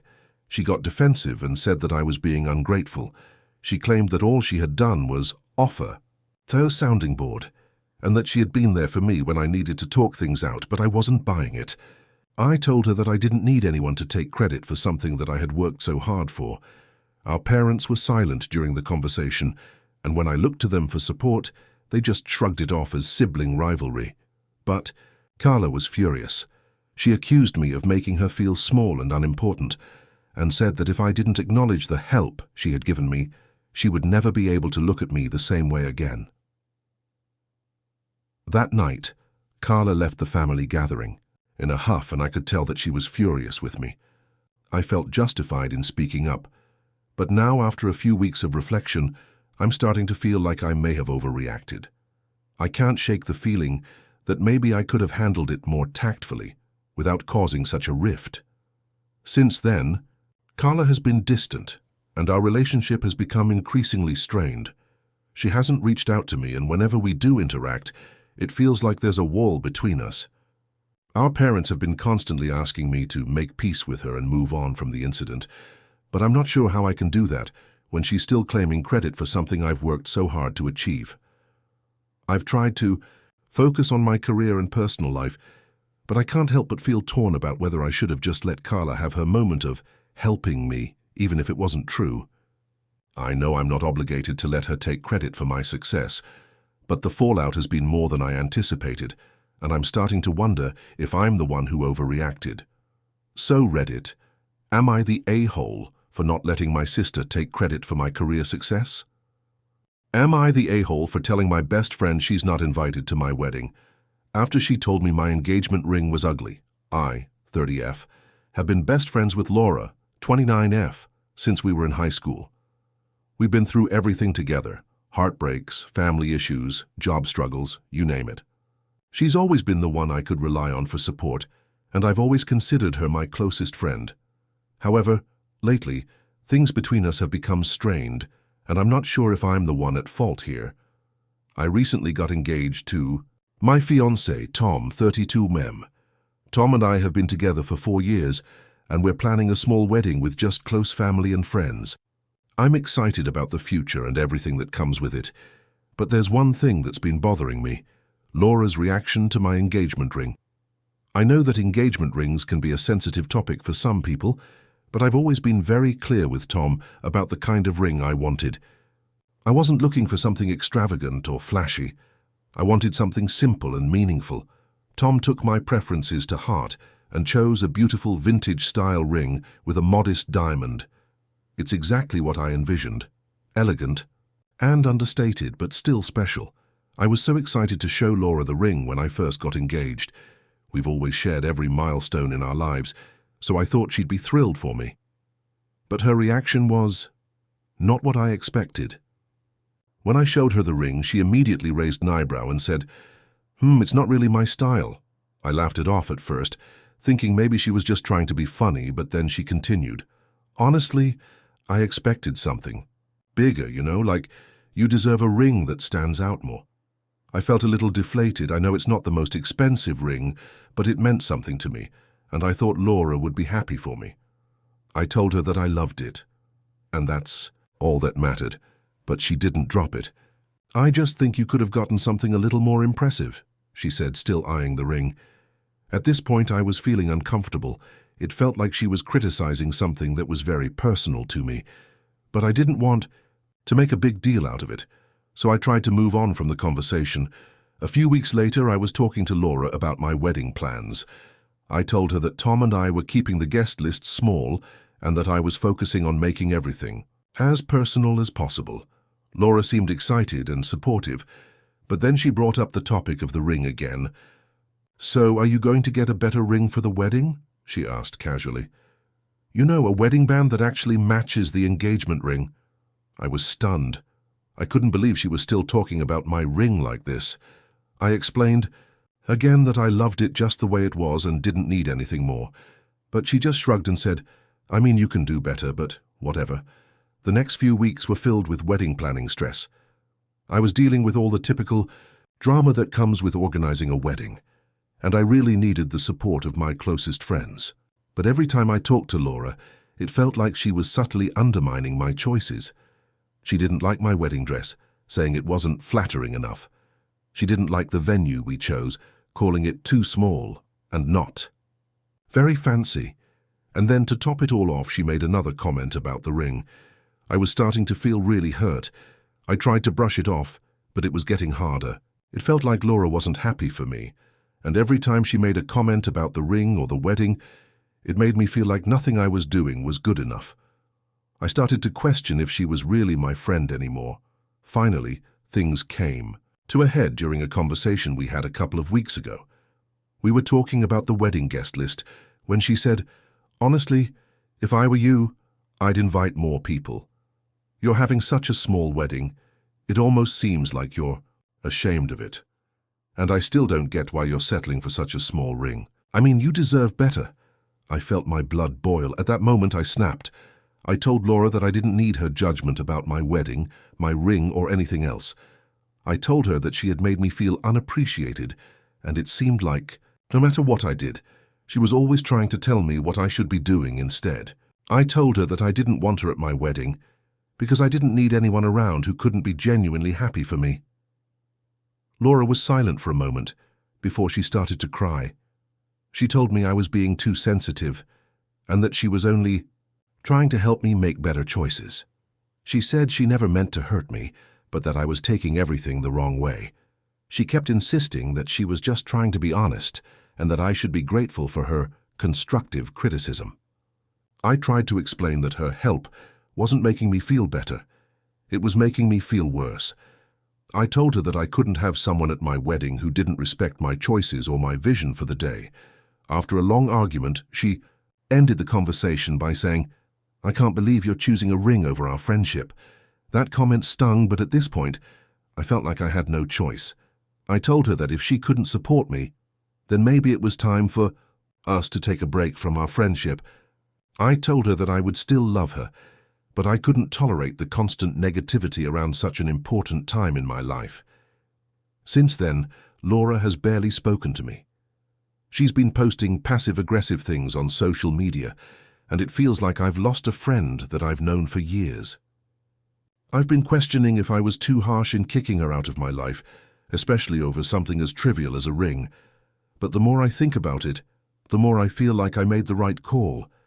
I don't need someone who's constantly making me doubt myself, especially on one of the happiest days of my life. So Reddit, am I the a-hole for telling my best friend she's not invited to my wedding after she told me my engagement ring was ugly? Am I the a-hole for refusing to let my brother's girlfriend move in after she claimed my house wasn't good enough for her? I, 27F, have always been close to my brother, Liam, 29mm. Growing up, we were inseparable, and even as adults, we've maintained a good relationship. He's been through some tough times, including a messy breakup a few years ago, but lately things have seemed to be going well for him. He started dating a woman named Erica, 26F, about 6 months ago, and while they're not officially living together yet, they spend a lot of time at my place. I never minded that at first. I was happy that my brother had found someone he liked.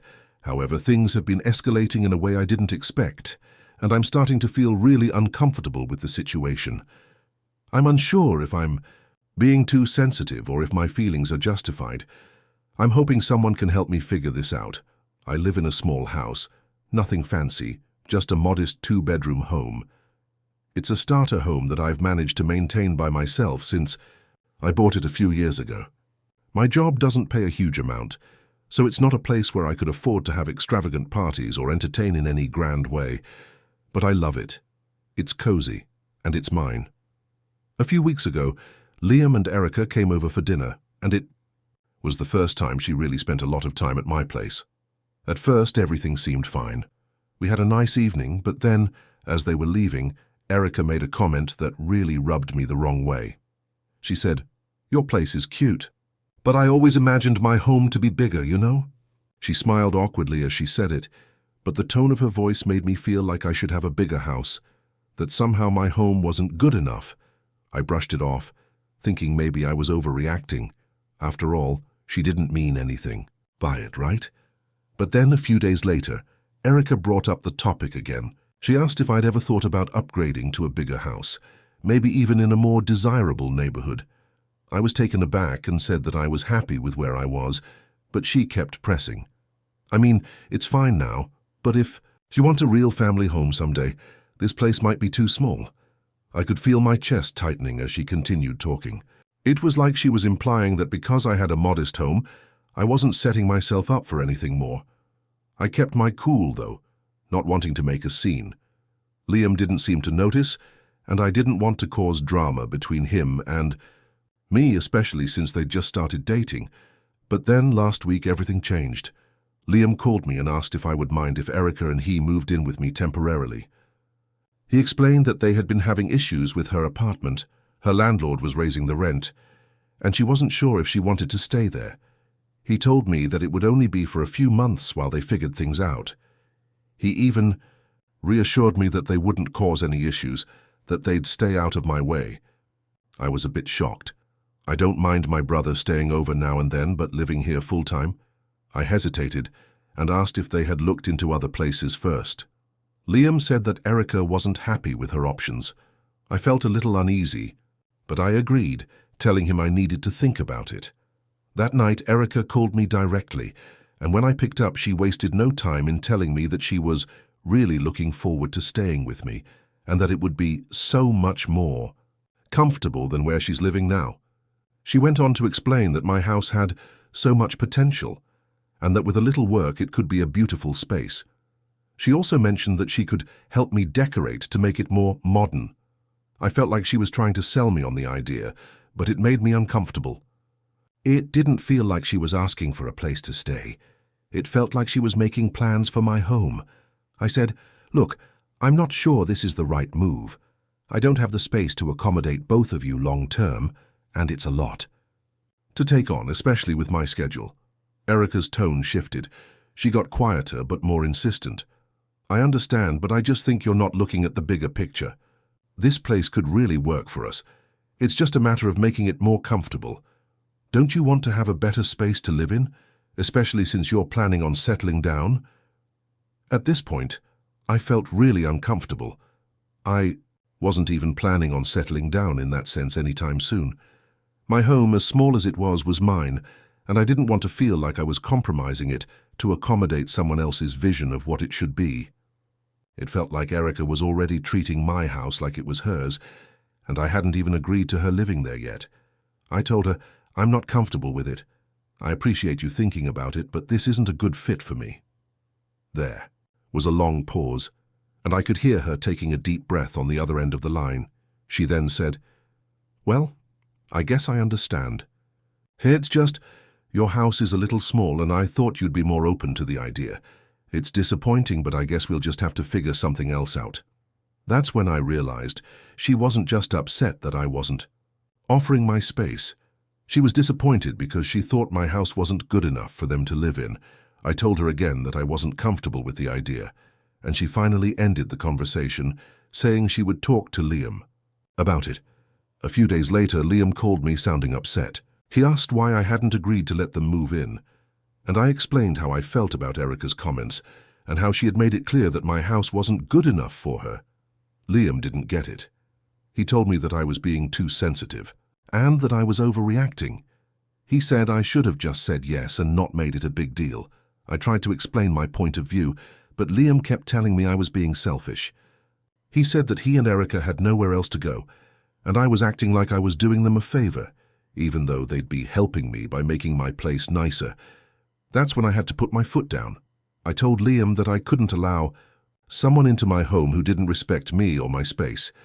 I told him that if he couldn't understand why I felt uncomfortable, then maybe we needed some time apart to figure things out. Now, Liam and I haven't been speaking much. He's barely talking to me, and Erica has been very cold toward me when we've run into each other. I feel like I've lost both of them, and I'm torn between standing my ground and feeling like I've made a huge mistake. So, Reddit, Amy. I the a-hole for refusing to let my brother and his girlfriend move into my house after she claimed my house wasn't good enough for her? Am I the a-hole for kicking my best friend out of my wedding after she insulted my dress and made it about herself? I'm feeling conflicted about a situation that's been causing a lot of tension in my life, and I'm hoping to get some perspective. I, 27F, am getting married to my fiancé, Jake, 29M, in a few months. I've been friends with my best friend, Claire, 28F, for over 10 years. We've been through a lot together, breakups, family drama, job struggles, everything. She's been my rock, and I always thought that no matter what, we'd have each other's backs. That's why I was so excited to have her as my maid of honor. She was the first person I asked when Jake proposed, and I couldn't imagine anyone else standing by my side. But recently, Claire's behavior has been raising red flags, and I'm starting to feel like I've been blind to some things I shouldn't have ignored. It all started with the dress shopping. I've always known what kind of wedding dress I wanted. Something classic, timeless, and elegant. I've been obsessing over bridal magazines for years, long before Jake even proposed, and when it came time to find the dress, I was sure I knew exactly what I wanted. Claire came with me to the bridal store for support, as I was really nervous about the whole thing. I didn't know what to expect, but I knew I wanted her with me for such an important day. She was supportive at first, helping me narrow down choices and giving me advice on what looked good on my body. I tried on several dresses, and after a few hours, I found the one that felt perfect. It was a simple, sleek satin gown with minimal embellishments, just a beautiful, clean-cut silhouette with a bit of lace along the neckline. I felt amazing in it. However, Claire didn't share my excitement. As soon as I stepped out of the fitting room to show her, her face fell. I tried to play it off, thinking maybe it was just nerves or that I was reading too much into her reaction. But then she said something that shocked me.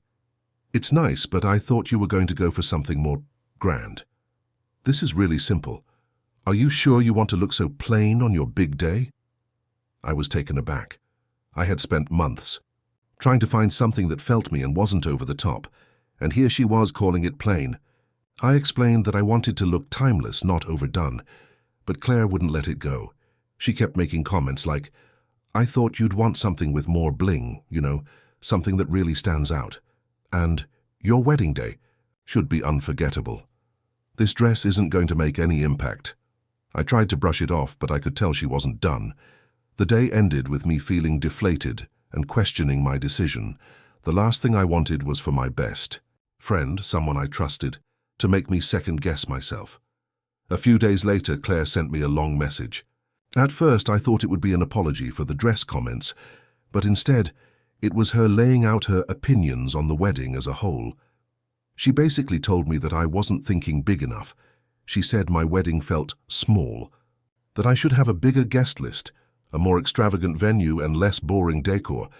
She told me that my simple dress was too safe, and that if I really wanted to make a statement, I needed to rethink my whole wedding. I was furious. This wasn't the Claire I knew. She had always been so supportive of me. But now it felt like she was trying to take control of everything, like she didn't respect any of my choices. I took a few days to cool off, and when I finally responded, I told her that I appreciated her input, but that I had a vision for my wedding, and it wasn't one that involved her picking everything out for me. I reminded her that this day was about Jake and me, not her. That was the beginning of the strain on our friendship. The next incident happened when I invited Claire over to my apartment to go over some wedding details. We were going to discuss bridesmaid dresses, but I also wanted to talk to her about how things had been feeling lately. I sat down with her, trying to be honest and open, but she cut me off before I could say much. She said, "I've been thinking about the wedding dress thing, and I don't know how to say this, but I really think you should consider something more fashion-forward. It's your day, and I don't think you're giving it the importance it deserves." She went on and on about how my dress was boring and safe, making it clear that she didn't like it. She even said, I might be a little too old for something like that, but maybe you could rethink it and get something more now. At that point, I snapped. I told her that I didn't need her to fix my wedding, that I didn't need her opinion on my choices anymore, that I was the one getting married, not her. She looked taken aback, and for a moment, I thought maybe she'd realized what she'd done. But then, she turned the conversation back to herself. "I just want what's best for you, and I'm the one who knows what works. You're making this a lot harder than it needs to be." She said this with a tone that made my blood boil. It was the same patronizing attitude she'd always had, but now I realized how toxic it had become.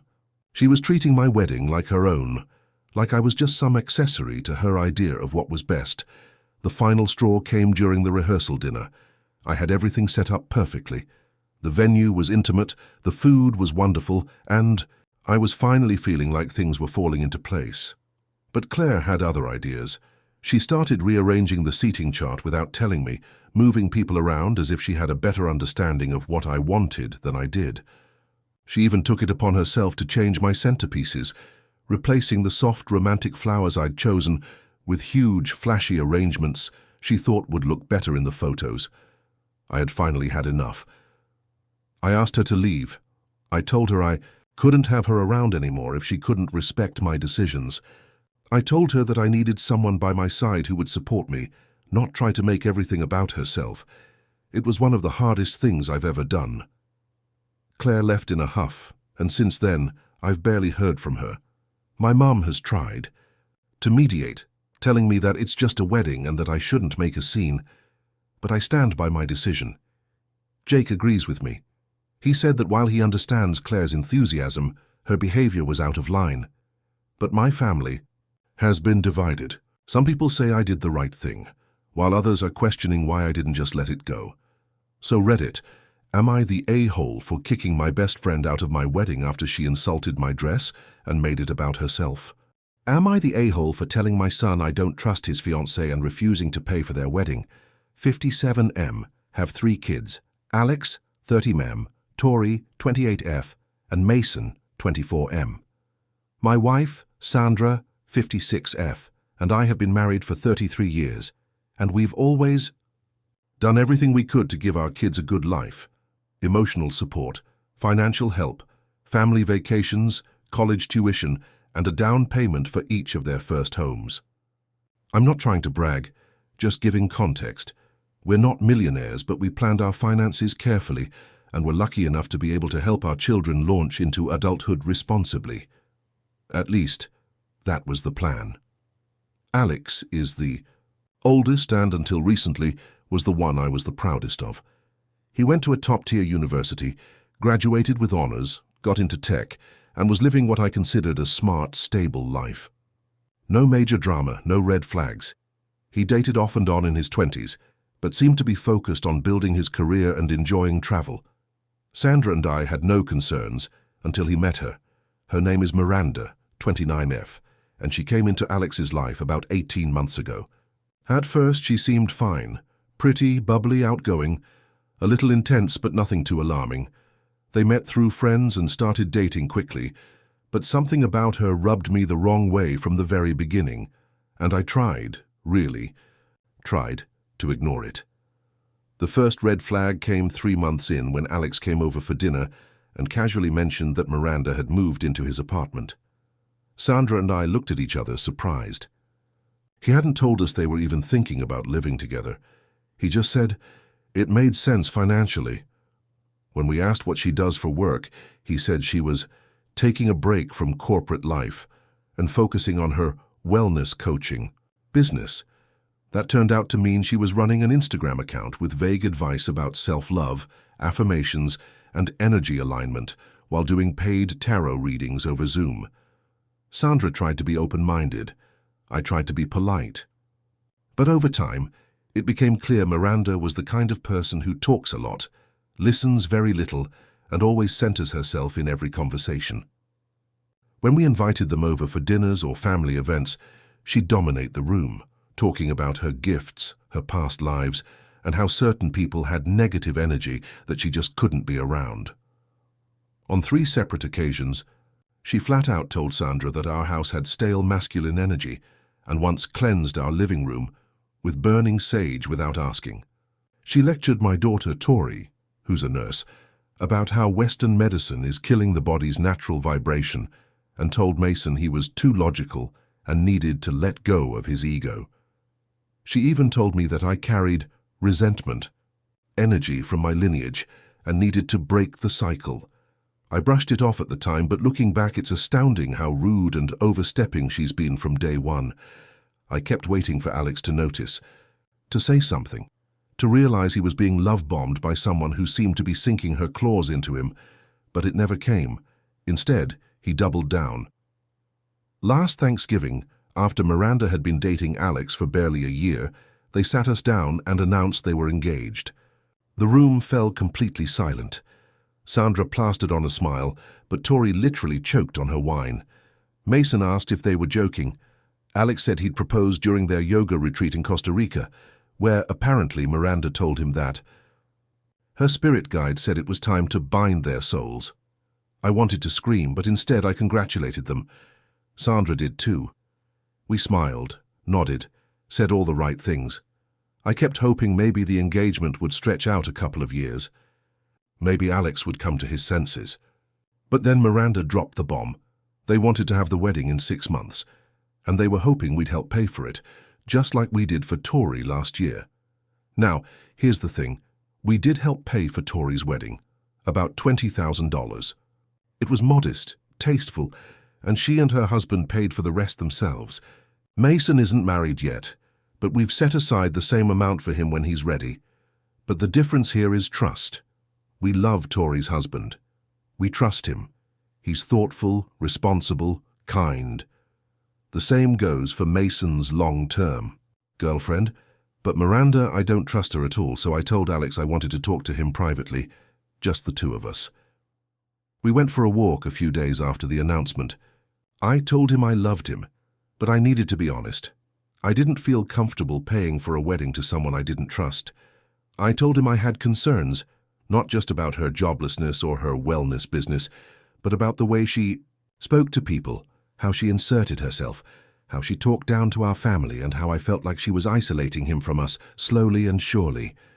He went ballistic, said I was insulting his fiancée, said I had no right to judge her, that I didn't understand her spirituality and was being toxic and patriarchal. He accused me of being controlling, of trying to buy influence over his decisions. He told me Miranda had already predicted I'd try to sabotage their union and that she was emotionally preparing for this. That part chilled me. When I told Sandra what I said, she didn't disagree with my reasons, but she was furious about the timing. She said I should have waited, that confronting Alex right after the engagement was guaranteed to backfire. Maybe she's right, but I couldn't fake it anymore. Things have gotten worse since. Alex barely speaks to me now. Miranda sent Sandra a long message about how my toxic masculine aura was harming Alex's spiritual growth. She said she didn't want low vibrational energy at their wedding and that I needed to apologize and realign. She also blocked me on everything. Alex told us last week that they've decided to scale down the wedding and that they don't need traditional money. He said they're considering a mountaintop ceremony in Sedona with sacred energy facilitators. When I asked if that meant we were uninvited, he just said, "If you can be open to it, maybe." Tori is livid. Mason keeps calling Miranda Yoko. Sandra cries every other night because she feels like we've lost our son. And me? I feel like I watched someone light a match and burn the bridge in slow motion. So Reddit, be honest. Am I the a-hole for telling my son I don't trust his fiancée and refusing to pay for their wedding? Am I the a-hole for cutting my sister off after she told my husband I was too sick to have kids?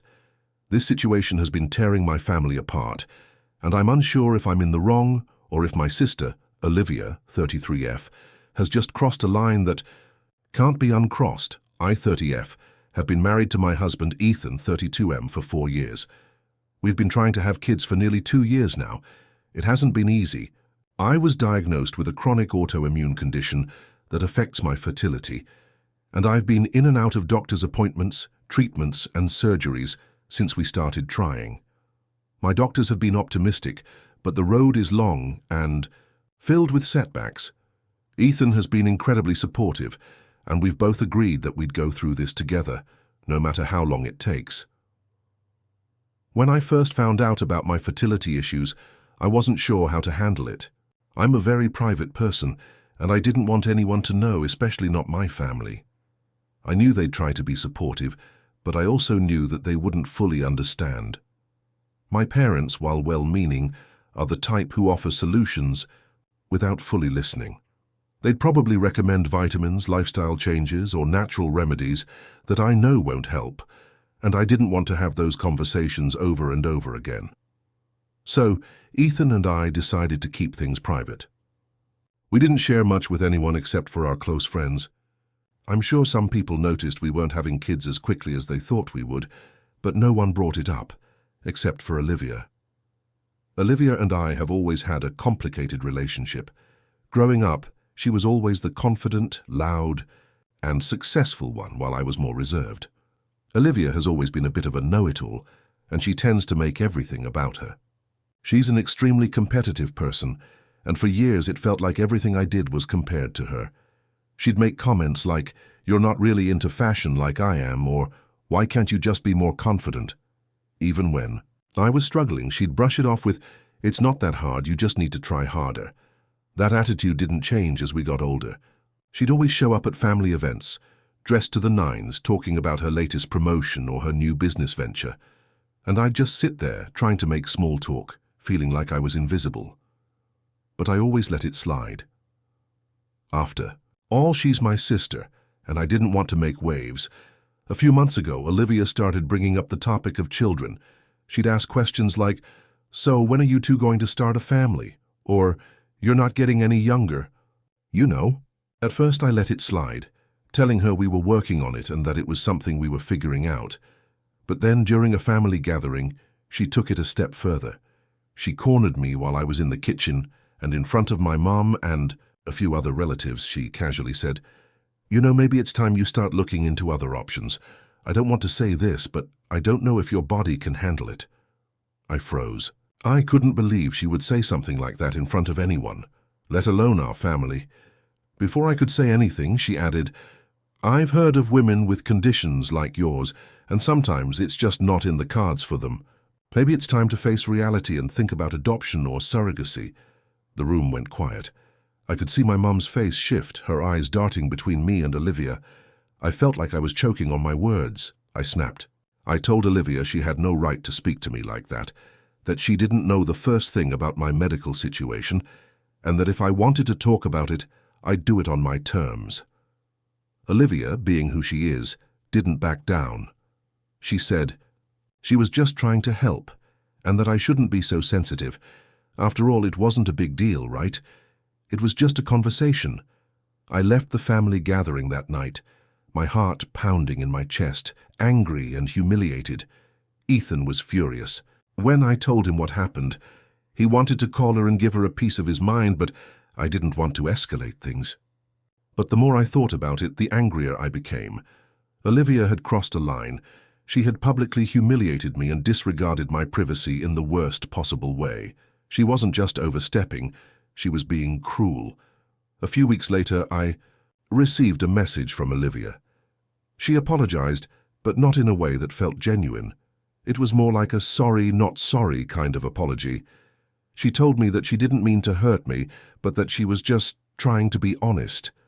She added that she was worried I was in denial, and that sometimes people need to hear the truth even if it's hard. That's when I decided enough was enough. I told her that I didn't want to hear from her anymore, that I didn't need her unsolicited advice about my medical or personal life. I told her that she had violated my boundaries, and if she couldn't respect that, we needed space. I cut her off completely.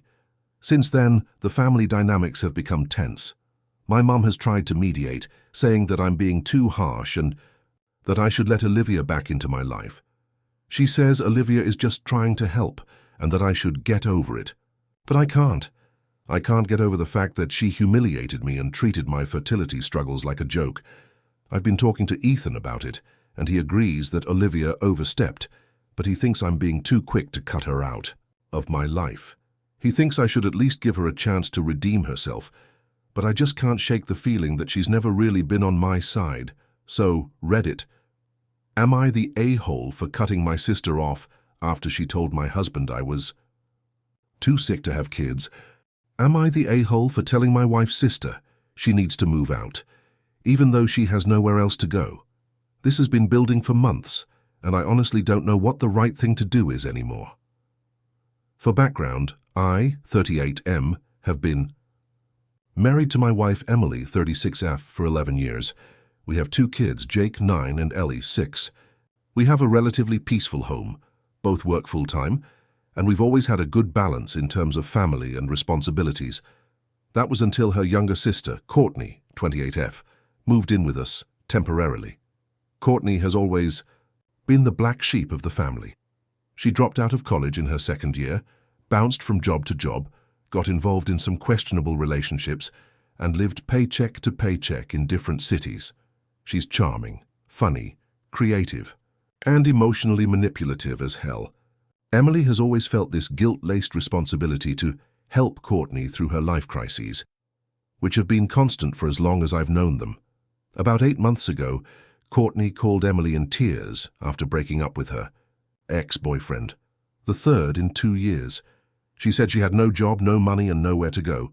Her lease was ending, she was behind on rent, and she couldn't even afford gas to drive out of the city. Emily begged me to let her stay with us.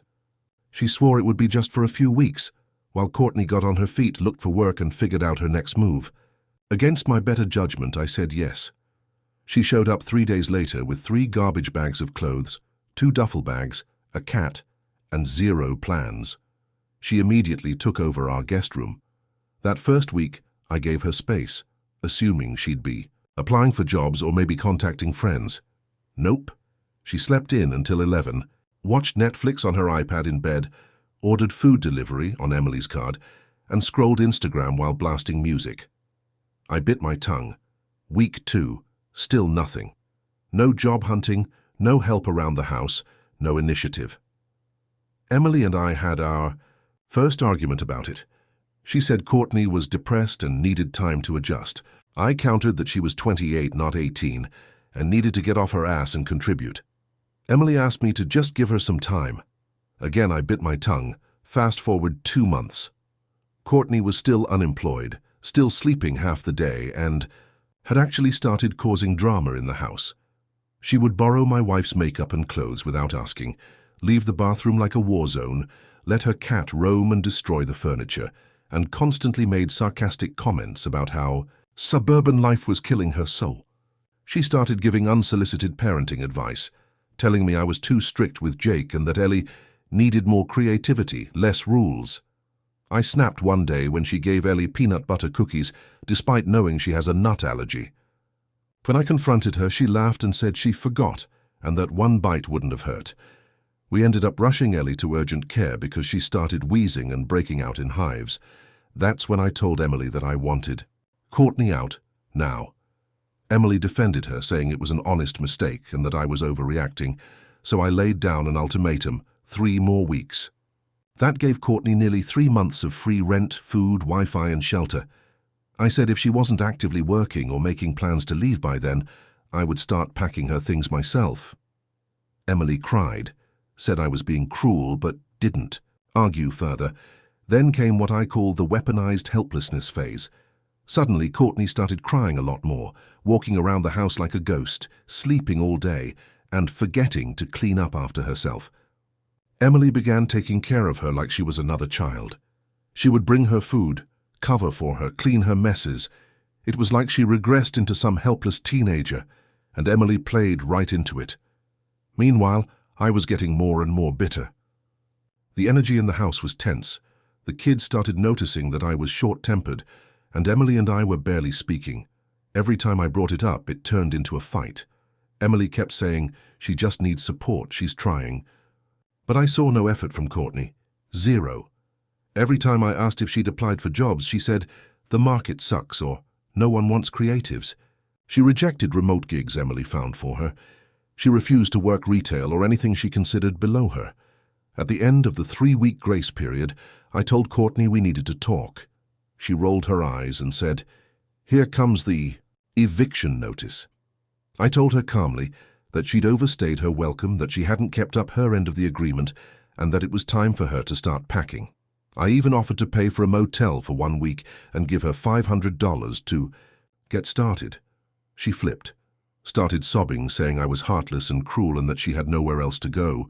She accused me of abandoning family, said I was trying to ruin her life and that I was controlling Emily and ripping sisters apart. Emily came home to a screaming match. Courtney told her everything and painted me as this evil stepfather-like figure who was kicking her out to the streets. Emily was furious. She said I blindsided her and that I was trying to force her to choose between her sister and her husband. I reminded her that I had already waited months, made an agreement, and that nothing had changed. I told her I couldn't live like this anymore, not with a third adult in our house doing nothing but draining our resources and poisoning the energy of our home. Emily refused to speak to me that night. The next morning, she left for work without saying a word. Courtney, of course, lounged on the couch watching some dating show and pretending like nothing had happened. That was 2 weeks ago. Emily still won't agree to ask her to leave. I've been sleeping in the guest room. The kids are confused, Courtney's still here, and I've been slowly emotionally withdrawing from everything. I feel like a stranger in my own home. I'm starting to resent Emily, which kills me because we used to be so in sync. I feel like I've done everything I can to be reasonable. I didn't raise my voice. I gave her months of free living. I offered money and help. I set a deadline and she ignored it. But now Emily thinks I'm heartless and Courtney keeps playing the victim. So, Reddit. Am I the a-hole for telling my wife's sister she needs to move out, even though she has nowhere else to go? Am I the a-hole for kicking my sister out of my wedding after she tried to sabotage my dress?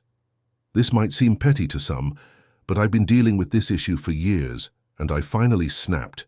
I, 28F, am getting married in a few months to my fiancé, 30 Mem, and while the wedding is a dream come true, the lead-up has been less than ideal due to my sister, Emma, 31F.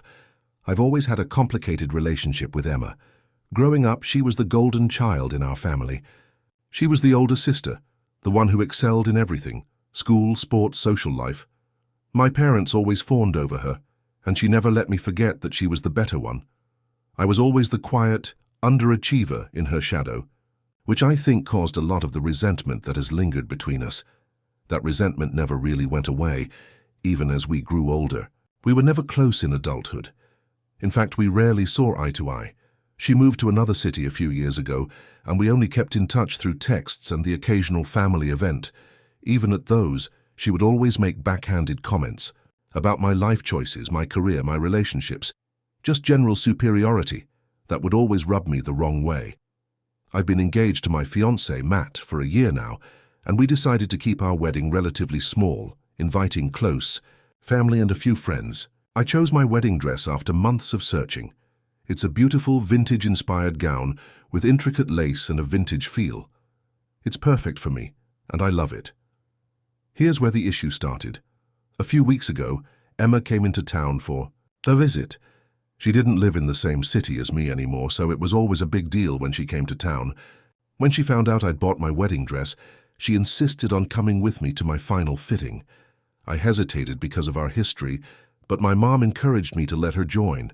After all, it was supposed to be a family moment. The day of the fitting came, and I was so excited. It was the first time I was going to wear the complete dress with all the accessories. I felt beautiful, confident, and ready to finally share it with my loved ones. Emma, however, seemed less than thrilled. She made a few passive-aggressive remarks about the dress being a bit too much for such a small wedding and not really my style. I tried to brush it off, but it stung. As the day went on, she started asking more questions, mostly directed at the dress designer. How much did this cost? Where did you find it? Have you thought about how hot you'll be in that all day? All of these comments were laced with judgment, and I could see the snide looks she was giving me as I stood in front of the mirror, admiring the dress. After the fitting, we went out to lunch, and that's when Emma really crossed the line. She told me that she didn't think I'd made the right choice and that I should try something else. She suggested that a more simple and elegant dress would have been better. I immediately felt my blood boil. I had spent months choosing this dress. I didn't need her approval, but to have her criticize me in front of my mother and the fitting staff was completely uncalled for. At this point, I knew she wasn't going to stop. She was going to try and take away my joy, just like she always had. The final straw came a few days later, when Emma asked if she could borrow the dress for a photo shoot she had scheduled. She insisted it would be just for a few hours, and she'd bring it back afterward. I was floored. I couldn't believe she was asking me to let her wear my wedding dress for a photo shoot. I said no firmly. I explained how much the dress meant to me and how inappropriate it was for her to even ask. She acted like I was unreasonable, saying it was just a dress and that I was being too dramatic. The next day, I received a message from my mom saying that Emma was really hurt by my response and that I needed to make up with her before the wedding. Mom told me I was being too harsh, that Emma was just being herself, and that I should let it go. I'm sorry, but I've had enough. Emma had always been selfish, and I was tired of it. I had spent my life playing second fiddle to her, and constantly being made to feel less than. But now, on the biggest day of my life, she was trying to take away one of the most precious things to me. I couldn't let it happen. I told my mom that if Emma was going to continue acting this way, she would not be invited to the wedding. I gave her one final chance, that if Emma could be respectful, I'd welcome her with open arms. But if she continued to try and sabotage me and my choices, she would be uninvited. My mom was livid, and we had a massive argument. She called me selfish, petty, and vindictive, accusing me of ruining the family. She said it wasn't worth the fight, and I was throwing away my relationship with my sister over a stupid dress. To be honest, I was heartbroken that my mom couldn't see where I was coming from. I wasn't asking for Emma to be perfect. I was asking for basic respect, something I had never gotten from her. But now, even as my wedding day approaches, I feel like the fallout from this is bigger than just a dress. I eventually did follow, through and uninvited Emma to the wedding. I sent a message saying that, given her behavior and the way she had tried to ruin such an important moment for me, I couldn't have her there. I let her know that I loved her, but I needed to prioritize my own happiness and peace of mind. Since then, my family has been in turmoil. My mom hasn't spoken to me much, and she insists that Emma will never forgive me for this. Emma, of course, is furious. She's been telling relatives that I'm being toxic and over-dramatic, that I'm playing the victim. Several people have reached out to me, saying I should have just let Emma get her way to avoid drama, but I stand by my decision. So, Reddit. Am I the a-hole for kicking my sister out of my wedding after she tried to sabotage my dress? Am I the a-hole for telling my best friend that she's not ready to be a mom, even though she's already pregnant? I, 29 female, have always been close to my best friend, Hannah, 30 female. We've known each other since college, and I've always considered her like a sister. We've been through everything together, from heartaches and heartbreaks to promotions and new beginnings. We were both single for a while, but a year ago, Hannah met Ryan, 32, male, and things quickly moved forward. They got serious pretty fast, and within 8 months, Hannah found out she was pregnant. Now here's where things get complicated. Ryan was thrilled when they found out, but Hannah's reaction was, well, not so much. She was surprised, but more than that, she seemed overwhelmed and unsure. I'd never seen her like this before, and I could tell she wasn't sure what to do. In the weeks following, she seemed to shut down emotionally, and every time I tried to talk to her about how she was feeling, she'd brush it off with a laugh or a, "I'm just adjusting," but I could see through the facade. I knew she was terrified. We had been out for coffee one afternoon when she finally opened up to me. She told me that she didn't feel ready to be a mom, that she didn't feel equipped to handle the responsibility. She even admitted that she was terrified of how this would affect her career and her future. At that point, she hadn't told Ryan how she felt, and I could tell she was really struggling with whether or not she should keep the baby. I did my best to be supportive. I told her it was okay to feel uncertain, and that she didn't have to figure everything out right away, but deep down, I was worried about her. As time went on, it became clear that Hannah wasn't just scared. She was avoiding the situation altogether. She never made any appointments with the doctor, never researched what she should do, and seemed to be burying herself in work. She and Ryan got into more and more arguments about the pregnancy, with him pressuring her to get excited and embrace the journey while she was withdrawing more and more. I started to get frustrated because I knew that this wasn't healthy. Hannah was spiraling, and no one seemed to be taking it seriously. A few weeks ago, Hannah came to me in tears, telling me she wasn't sure if she could go through with the pregnancy. She said she felt overwhelmed and felt like she wasn't capable of being a mother. She talked about how unprepared she felt and how even though she loved Ryan, she wasn't sure if she could be the kind of mom he expected her to be. I could see how badly she was struggling, and for the first time I was honestly concerned. I told her I thought she needed to seek counseling and talk to someone who could help her sort out her feelings and make an informed decision. That's when I made a huge mistake. I looked at her, and in a moment of frustration I said, "Hannah, I love you, but you're not ready to be a mom. You've never been able to handle big responsibilities without getting overwhelmed. You're always second-guessing yourself. You can't expect to just suddenly be ready for this." I didn't mean it the way it came out, but the words were out, and I immediately regretted them. I could see the shock on her face.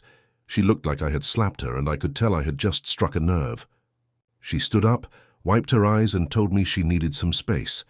I tried to apologize, but she was already walking out of the coffee shop. That night, I texted her repeatedly to apologize, but she didn't respond.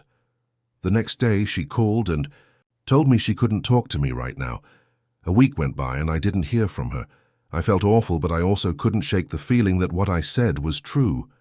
Hannah had always struggled with anxiety, decision-making, and major life changes, and I worried that being a mother might be too much for her. It wasn't about not being capable of loving the baby. It was about her being able to handle the responsibility, especially since she'd been avoiding it for so long. Finally, she called me and said we needed to talk. I thought she was ready to move forward, but instead she laid into me. She told me that she couldn't believe I would say something like that. She said I made her feel like a failure, before she even had a chance to decide what she wanted. She said that I had completely invalidated her feelings, and that by saying she wasn't ready, I was making her doubt herself even more. She said that she couldn't trust me right now and that she wasn't sure if she could continue being friends if I felt that way about her ability to be a mum. I was stunned. I didn't mean to make her feel that way. I just wanted to push her to take responsibility for her emotions and face her fears head-on. But she didn't see it that way. She saw my comment as a harsh judgment on her character, and in a way, I guess it was.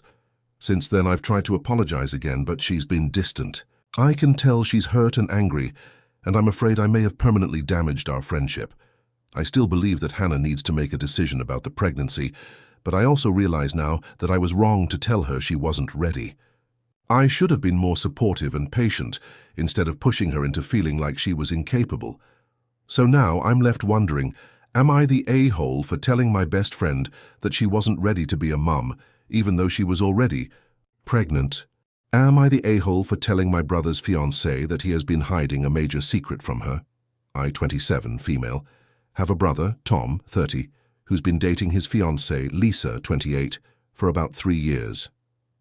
They met while they were both in grad school, and I've always liked Lisa. She's kind, smart, and seems to genuinely care for Tom. However, there's a secret my brother's been hiding from her that I recently found out about, and now I'm at a crossroads. Here's some background. Tom and I were very close growing up. We shared a lot of our thoughts, feelings, and dreams with each other.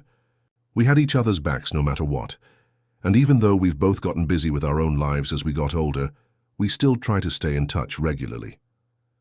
A few months ago, I came across a letter while I was visiting Tom's apartment. It was a letter from a law firm, which I initially thought was just some official correspondence, but when I opened it, I realized it was a legal document related to Tom's paternity.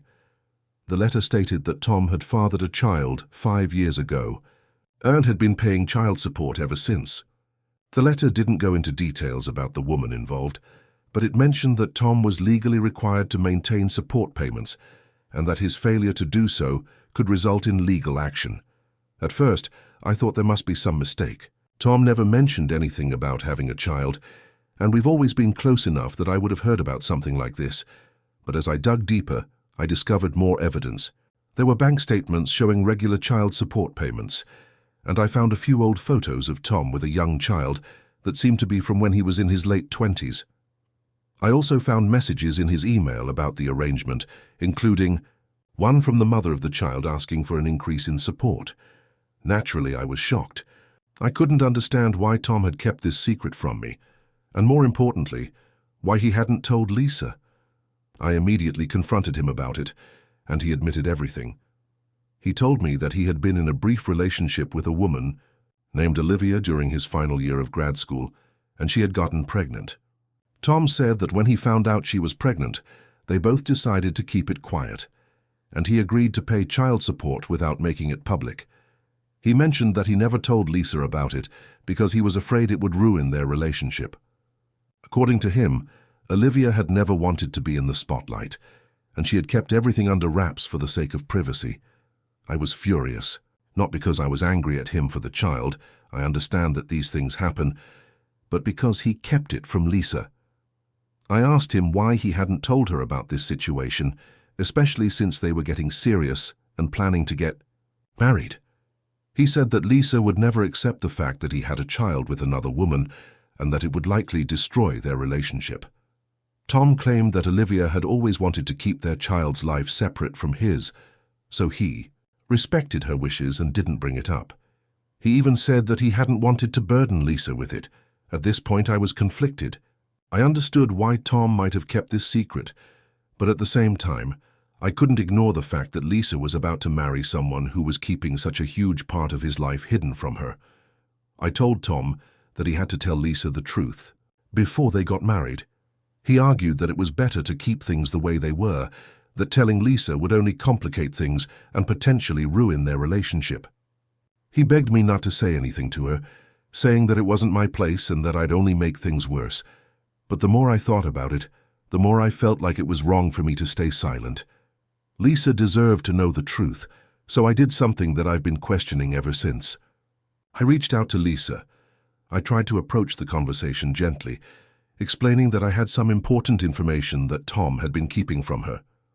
I didn't go into all the details right away, but I told her that there was something about Tom's past that she needed to know before they moved forward with their wedding plans. Lisa was shocked, of course. She asked me to meet her in person, and when we did, I told her everything I had found out. I explained how Tom had fathered a child during his final year of grad school and had been paying child support for the past 5 years. I also told her about the legal letters, the photos, and the emails. I gave her everything I had discovered, including proof of the payments and the correspondence with Olivia. Lisa was devastated. She couldn't understand why Tom had kept this from her for so long, and she felt completely betrayed. She immediately confronted Tom about it, and he tried to justify his actions by saying that he didn't want to hurt her, and that he was protecting their relationship. Tom claimed that the child was part of his past, and that it didn't affect their present or future.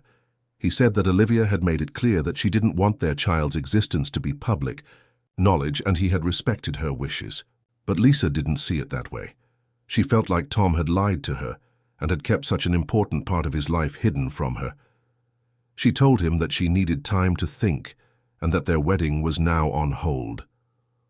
Tom was furious with me. He accused me of overstepping, of destroying his relationship for something that didn't even matter. He said that I had no right to get involved in his personal life and that I had ruined everything. My parents were also upset with me, saying that I should have stayed out of it and let Tom handle his own situation. They argued that I was the one who had caused the drama and that Lisa would never forgive Tom now. But I still felt like I had done the right thing. Lisa deserved to know, and I couldn't live with the idea of her marrying someone who was hiding such a big secret. Now a few weeks have passed, and Lisa is still unsure about what to do. She's been in contact with Tom, but they haven't made any decisions yet. Tom is still angry with me and our relationship is strained. My parents are upset, and some of my friends are siding with Tom, saying that I should have kept quiet. I've been feeling like a terrible person, but at the same time I can't shake the feeling that I did the right thing by telling Lisa. So, Reddit, am I the a-hole for telling my brother's fiancé that he has been hiding a major secret from her? Am I the a-hole for telling my best friend that her husband is cheating on her after she refused to listen to my concerns? I, 31 female, have been best friends with Kara, 32 female, since we were in high school. We've been through thick and thin together, and I always considered her like a sister. But recently things have gone from bad to worse, and I'm now questioning whether I did the right thing. I feel like I've been put in a really tough position, and I'm not sure if I'm in the wrong here. Kara married her husband, Ben, 33 male, 4 years ago, and they have a 2-year-old daughter together. From the outside, they appeared to have the perfect life. Ben is charming, successful, and very involved in the community. Kara is beautiful, kind-hearted, and dedicated to their family. For a while, I thought they were the perfect couple. However, over the past year or so, I started noticing some things that didn't seem right. It began with small things, Ben being a bit distant when we would hang out, spending more time on his phone during dinners or outings, and being unresponsive. When I reached out to Kara for plans, at first I brushed it off. Maybe he was just busy with work or life in general, I thought. But over time, the changes became more noticeable. Kara and Ben had started fighting more often, and she would vent to me about how he was becoming more distant and not spending enough time with her. She mentioned that he was always too tired or too busy to do anything with her, and that he would cancel plans at the last minute. I tried to be supportive. I listened, gave advice, and told her that relationships go through rough patches, and maybe they just needed some time to reconnect. But I began to notice something else that made me really uneasy. Ben would often disappear for hours at a time, claiming he was working late or attending business events. But on the rare occasions when I would run into him, he'd seem disoriented, like he'd been out drinking or doing something else entirely. It made me uncomfortable, but I didn't want to jump to conclusions. The real turning point came when I accidentally found some text messages on Kara's phone. She had left her phone unlocked while I was over at her house, and out of curiosity, I glanced at it.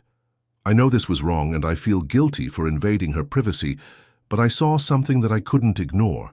Messages between Kara and Ben that were concerning. The messages showed Ben talking to a woman in a way that wasn't just friendly. They were texting about secret meetups, plans to get together when Kara was out of town, and flirting. It wasn't a one-time thing either. There was a clear pattern. As I scrolled through, I found messages where Ben was reassuring this woman that he loved her and would be seeing her soon. It was heartbreaking to read. Ben was definitely cheating on Kara, and I felt like I was the only one who knew. I didn't know what to do. I was conflicted. On one hand, I didn't want to be the one to destroy Kara's world. But on the other hand, I couldn't keep this from her. After all, I've always promised to be there for her, and how could I stand by and watch her get hurt without telling her the truth? The more I thought about it, the more I realized that Kara deserved to know the truth.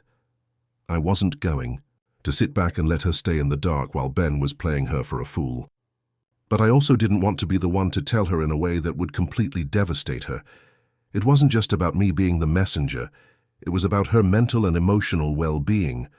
I knew this was going to be a bombshell, and I didn't want to ruin her life over something she might not even believe at first. So I decided to tell her what I had found. I tried to be gentle, but I also made sure to be honest and clear. I said, "Kara, I've noticed some things that I can't ignore anymore. I don't know if you've seen this, but I found some texts between Ben and another woman. It looks like he's been cheating on you." Kara's face immediately went pale. She looked at me confused, almost like she didn't believe me. "What are you talking about?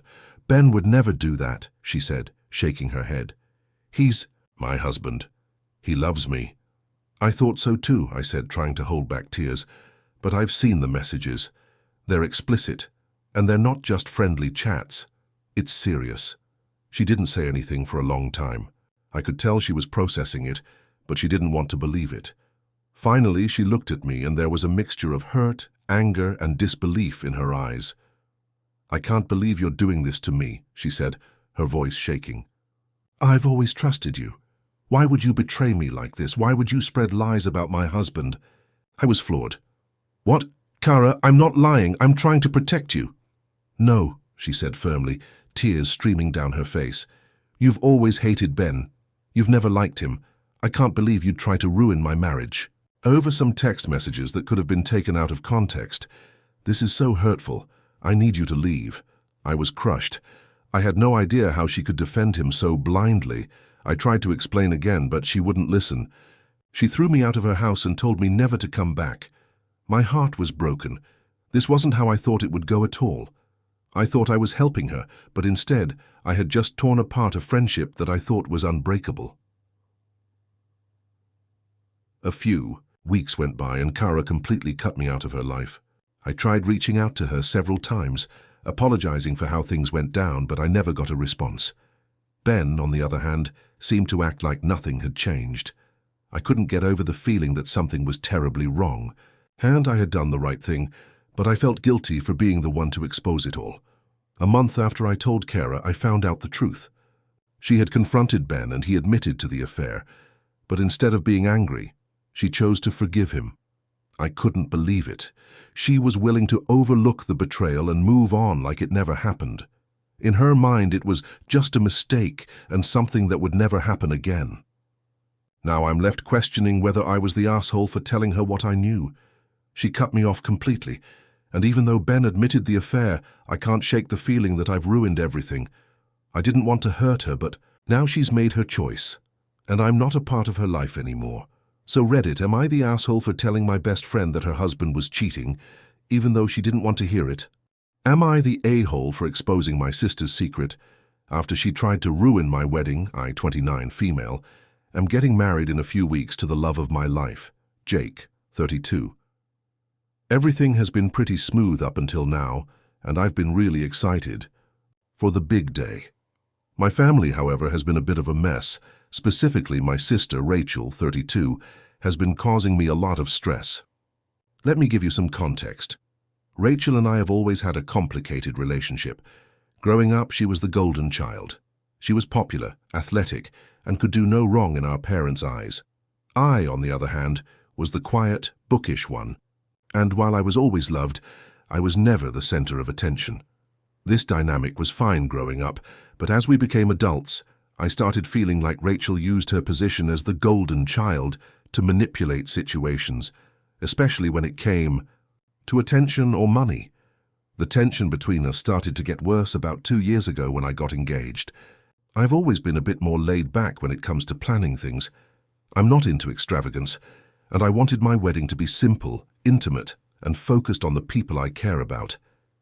This immediately seemed to rub Rachel the wrong way. She's always been the type who wants things to be bigger, better, and more attention-grabbing. She's also made it clear on multiple occasions that she feels I'm too low-key or unambitious in comparison to her. At first, it was small things, comments about my dress, my choice of venue, even about my guest list. But things escalated after I made the decision to invite only immediate family and a few close friends to the wedding, keeping the guest list tight. Rachel didn't take kindly to this, especially since she had been asking me to invite several of her friends and colleagues. She even suggested I should let her help with the planning, which I politely declined, stating that I had it under control. This was when things started to get weird. Rachel began to pull away from me, and every time I reached out to her, she would seem cold or passive-aggressive. I noticed she was posting more on social media, subtly hinting that she was unhappy with my choices. She also started telling mutual friends and family members that I was being too controlling with my wedding and how I wasn't listening to her suggestions. But that wasn't the worst part.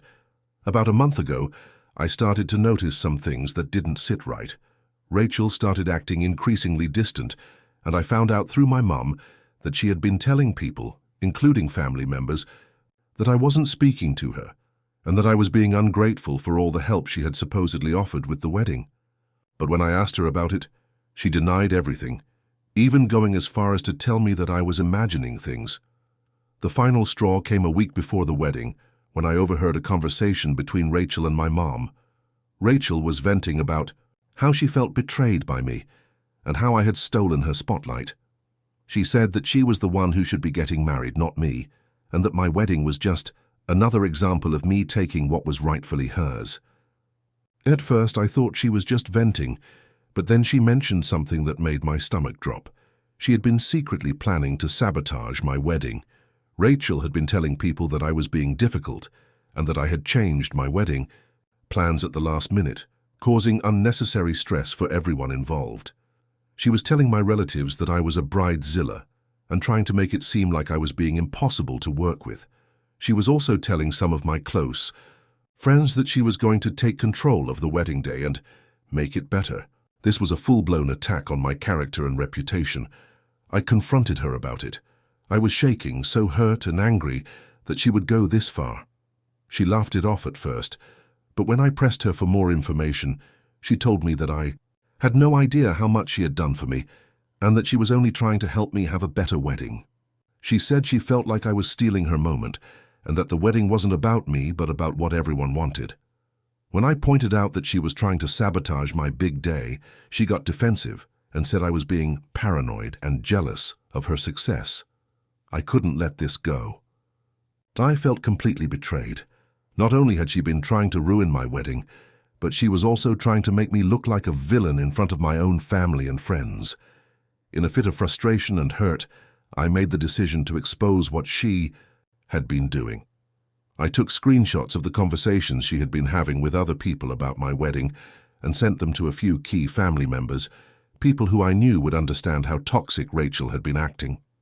I also posted a detailed message on social media explaining my side of things, sharing the truth about what had been going on behind the scenes. I didn't name anyone specifically, but I made it clear that I was hurt and disappointed by my sister's behavior. I asked for support and explained that I had been going through a lot emotionally leading up to the wedding. The fallout was immediate and intense. My mom was furious, accusing me of airing the family's dirty laundry in public. She said I had humiliated Rachel and ruined any chance of healing the rift between us. Rachel, of course, was enraged. She posted a series of passive-aggressive messages online about how I had turned everyone against her and lied about everything. She even went so far as to tell people I was trying to steal her attention and destroy her life. Now, my extended family is split down the middle, Some are siding with me, seeing Rachel's actions for what they are, while others are on her side, saying I should have handled things privately. My mom hasn't spoken to me since I confronted. Rachel, and the tension in the family has only gotten worse. I feel terrible. I never wanted to expose Rachel in this way, but I was pushed to my breaking point. I feel like I had no other choice, especially after everything she tried to do to ruin the happiest day of my life. But now, I'm wondering if I went too far. Should I have handled this differently? Did I overreact by exposing her secrets to everyone? So Reddit, am I the a-hole for exposing my sister's secret after she tried to ruin my wedding? Am I the a-hole for choosing my partner's comfort over my family's? 28F. Have always been close to my family, especially my parents. Growing up, we had a very tight-knit bond, and I've always considered them a huge part of my life. But over the past year, things have become strained, and it's all because of my boyfriend, Evan, 30QM. Evan and I have been together for about 2 years, and things are going great. We're comfortable with each other, share similar values, and he's a kind, respectful guy. The only issue that has started to cause friction is the way my family feels about him. The problem began when my family invited us to Thanksgiving dinner last year. Normally, Thanksgiving is a big deal in my family, and everyone comes together, cousins, aunts, uncles, grandparents, the whole shebang. Evan and I had been dating for about 8 months at that point, and I was excited for him to meet everyone. I had mentioned to my family that Evan wasn't really comfortable in large gatherings because of his anxiety. He's a social guy, but big family events tend to overwhelm him. I thought my family would be understanding, but when we arrived at Thanksgiving dinner, it became clear that they weren't. As soon as we walked in, my aunt, who has never been shy about her opinions, cornered me and made a big show of how disappointing it was that Evan didn't want to get involved in the family activities. She asked him why he wasn't being more social and claimed that it wasn't healthy for him to avoid people like this. Evan tried to explain himself politely, but my aunt wouldn't let up. It was incredibly awkward for him, and I could see the discomfort on his face. He excused himself shortly after, saying he needed to get some fresh air and went to sit outside for a bit. I followed him out, and he was clearly upset, saying that he felt judged and alienated by the way my family had treated him. I tried to comfort him and told him that it was just a misunderstanding, but he was already feeling drained from the whole situation. Later that night, things didn't get any better. My family kept making passive-aggressive comments about how Evan wasn't participating in family traditions, and my mom even made a comment like, "I guess not everyone is cut out for family, huh?" I was furious, but I didn't say anything at the time. After the dinner, Evan was in a bad mood, and he told me that he didn't feel comfortable coming to any more of these family gatherings if my family was going to treat him like that. Fast forward to this year, and the family invited us to Thanksgiving. Again, I knew I had to choose between supporting Evan and my family. I didn't want him to feel like he had to attend a family event that would make him uncomfortable, so I told my family that Evan wasn't coming. I explained his anxiety and that it was better for him to stay home and relax. My family was furious with me. They said that I was choosing him over them and that I should have made him suck it up for one day. They accused me of prioritizing my relationship over my family, and I was especially hurt when my dad said, "You can't let a man control how you spend your holidays." My mom in particular was very upset. She called me later that night and said that I was being selfish by not putting family first. She said that if I truly cared about them, I would have forced Evan to come and be part of the family.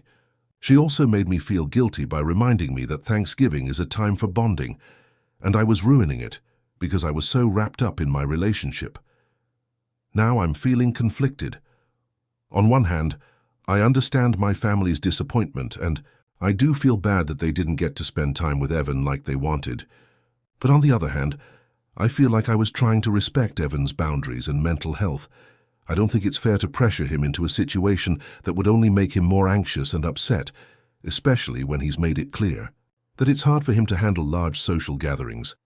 I've tried to talk to my family about how they treated him last year, but they just dismissed my concerns, saying I was making excuses for him. They think I should just stand up to him and make him understand how important family is. They even went so far as to say that if he truly cared about me, he would try harder to get along with my family. I'm left feeling like I'm caught between two worlds. I want to support Evan and protect his mental health, but I also don't want to lose my family over this. My parents keep bringing it up, and I'm starting to wonder if I made the wrong choice by choosing to stay home with Evan instead of attending with them. Am I the a-hole for choosing my partner's comfort over my family's? Am I the a-hole for uninviting my best friend from my wedding after she refused to pay for her own dress? I, 29F, am getting married in a few months to my fiancé, Tom, 31M. We've been together for 4 years and have a pretty solid relationship. I've always had a close-knit group of friends, and one of my best friends, Emma, 28F, has been my ride or die since we were kids. We've been through a lot together, and I consider her more like a sister than a friend.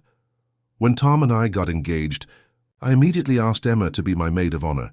She was thrilled, and we started planning the wedding together. I had always dreamed of a small, intimate wedding, but I wanted it to be perfect, and that meant I had to choose the right people to be involved in the ceremony. I didn't have many bridesmaids, just Emma and my younger sister, Sarah, 26F.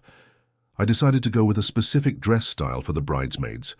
I'd picked out a lovely dress for them, and I thought it was something Emma would like. It wasn't too expensive, around $200, but it was a bit more than what we had originally anticipated. I sent the details to Emma and the other bridesmaids well in advance, hoping everyone would have time to make arrangements. A few weeks later, Emma reached out to me and told me that she couldn't afford the dress. She explained that she was in a tight financial spot because she had just moved to a new city for a job opportunity. And with rent and other living expenses, she couldn't justify spending that much on a dress she would only wear once. I completely understood her situation and told her that I didn't want money to be an issue. I suggested that she could pick out a dress from a more affordable store, as long as it was the same color and style. Emma seemed relieved at first and said she'd look into cheaper options. A week went by, and she came back to me saying that she still couldn't find anything she liked that was within her budget.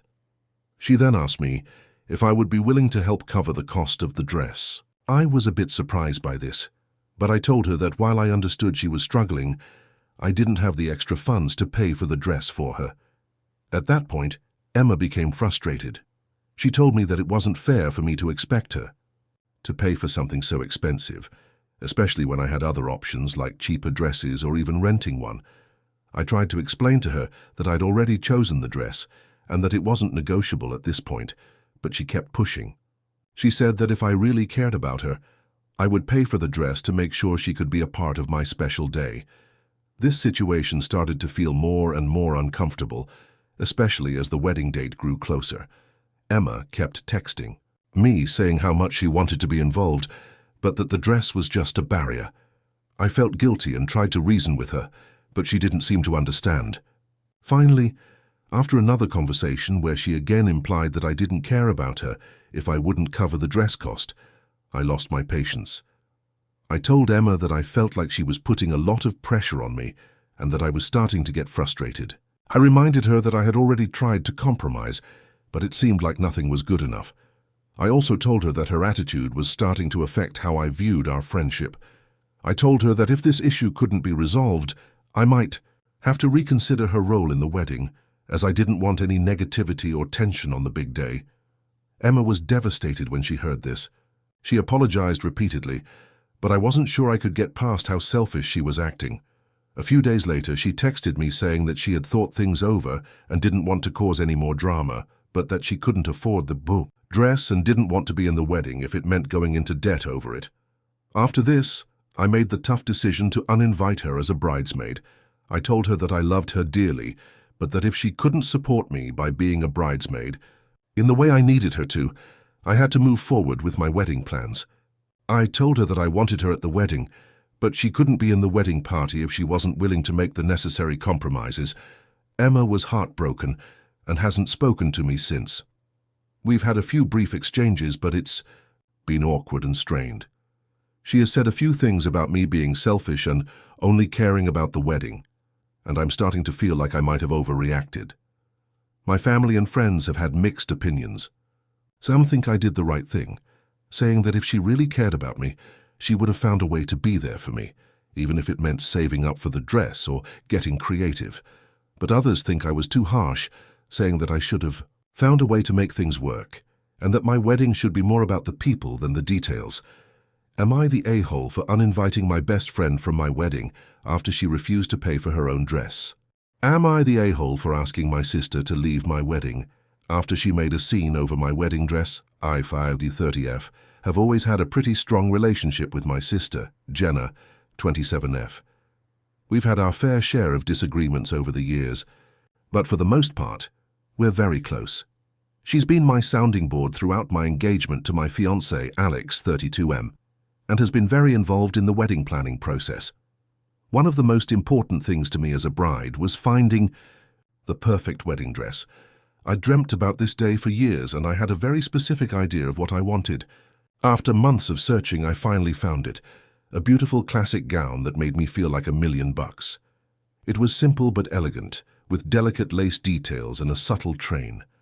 I felt so happy when I found it, and I knew it was the one. I showed my family pictures of the dress, and everyone was excited, but when I told Jenna, she was strangely quiet. She didn't immediately gush over it like I expected. Instead, she said, I guess it's fine. It's not really what I would have picked, but if you like it, that's what matters." I brushed it off at first, thinking maybe she was just having an off day. But over the next few weeks, she seemed to bring it up more and more, making little comments like, "Are you sure you want to wear something so plain?" Or, "I thought you'd want something with more sparkle." I started to get the sense that she wasn't as happy about my choice as I had hoped. The tension came to a head the week before my wedding. I had planned a small pre-wedding gathering with a few close friends and family members to celebrate, and it was also the day I had planned to show off my dress to my bridesmaids and immediate family. I was so excited to finally share the dress with everyone. When I walked into the room, the reactions from my family and friends were exactly what I had hoped for. Everyone loved the dress and couldn't stop complimenting how stunning I looked. But Jenna's reaction was not what I expected. As soon as she saw me, she made a face and said, "Wow, I thought you'd look better in something else. This dress doesn't really do anything for you." I was completely taken aback. I didn't know how to respond at first, so I just laughed awkwardly and said, "I love it though." Jenna, however, continued, "It's just so dull. You deserve something a bit more extravagant for your wedding day, don't you think?" That point, I felt my heart sink. I had imagined this moment being filled with nothing but excitement and joy, and here she was, being dismissive of something I loved so much. My mum noticed the tension and quickly tried to change the subject, but Jenna wasn't done. She leaned in close to me and said, "I just don't understand why you didn't pick something more wow-worthy. You're the bride. You should be the most dazzling person in the room." I told her that I appreciated her opinion, but that this was the dress I felt the most beautiful in. I was starting to feel hurt, but I was trying not to let it ruin the moment. However, Jenna didn't drop it. She went on about how I'd regret not going for a dress with more sparkle or drama, saying, "I think you're really selling yourself short here. You have one shot at this, and you're choosing this?" I snapped. I told her that I was tired of her comments and that I didn't need anyone's judgment, especially not on my wedding day. I told her she could either support me and my decision or leave.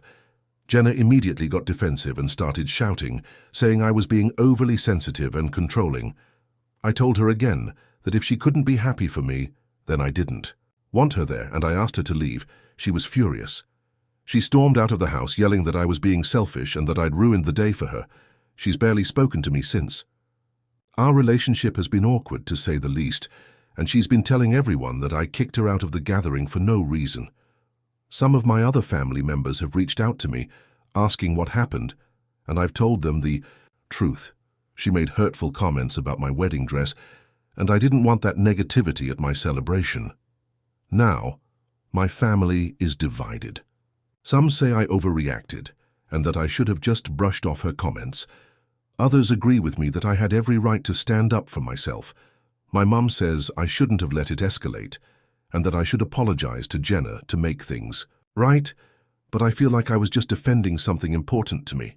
Am I the a-hole for asking my sister to leave my wedding gathering after she made a scene over my wedding dress? Am I the a-hole for kicking my husband's family out of our house after they criticized my parenting? I, 34F, have been married to my husband, Mark, 36M, for 8 years. We have 2 kids, Ella, 7F, and Noah, 4M. For the most part, our families get along, but there has always been some tension with Mark's family. His parents, particularly his mom, Karen, 60s, have always had a very strong opinion about how we should raise our kids. They constantly offer unsolicited advice, usually making passive-aggressive comments about the way we discipline and raise our children. I've always tried to keep the peace with Mark's family, but lately their behavior has become harder to tolerate. The tipping point came this past weekend when Mark's parents and his 2 younger sisters, Lisa, 28F, and Rachel, 26F, came to visit for the weekend.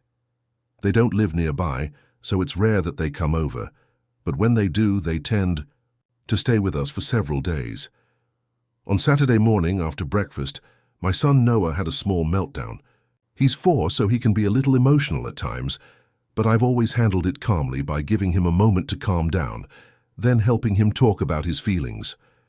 However, Mark's family was not having it.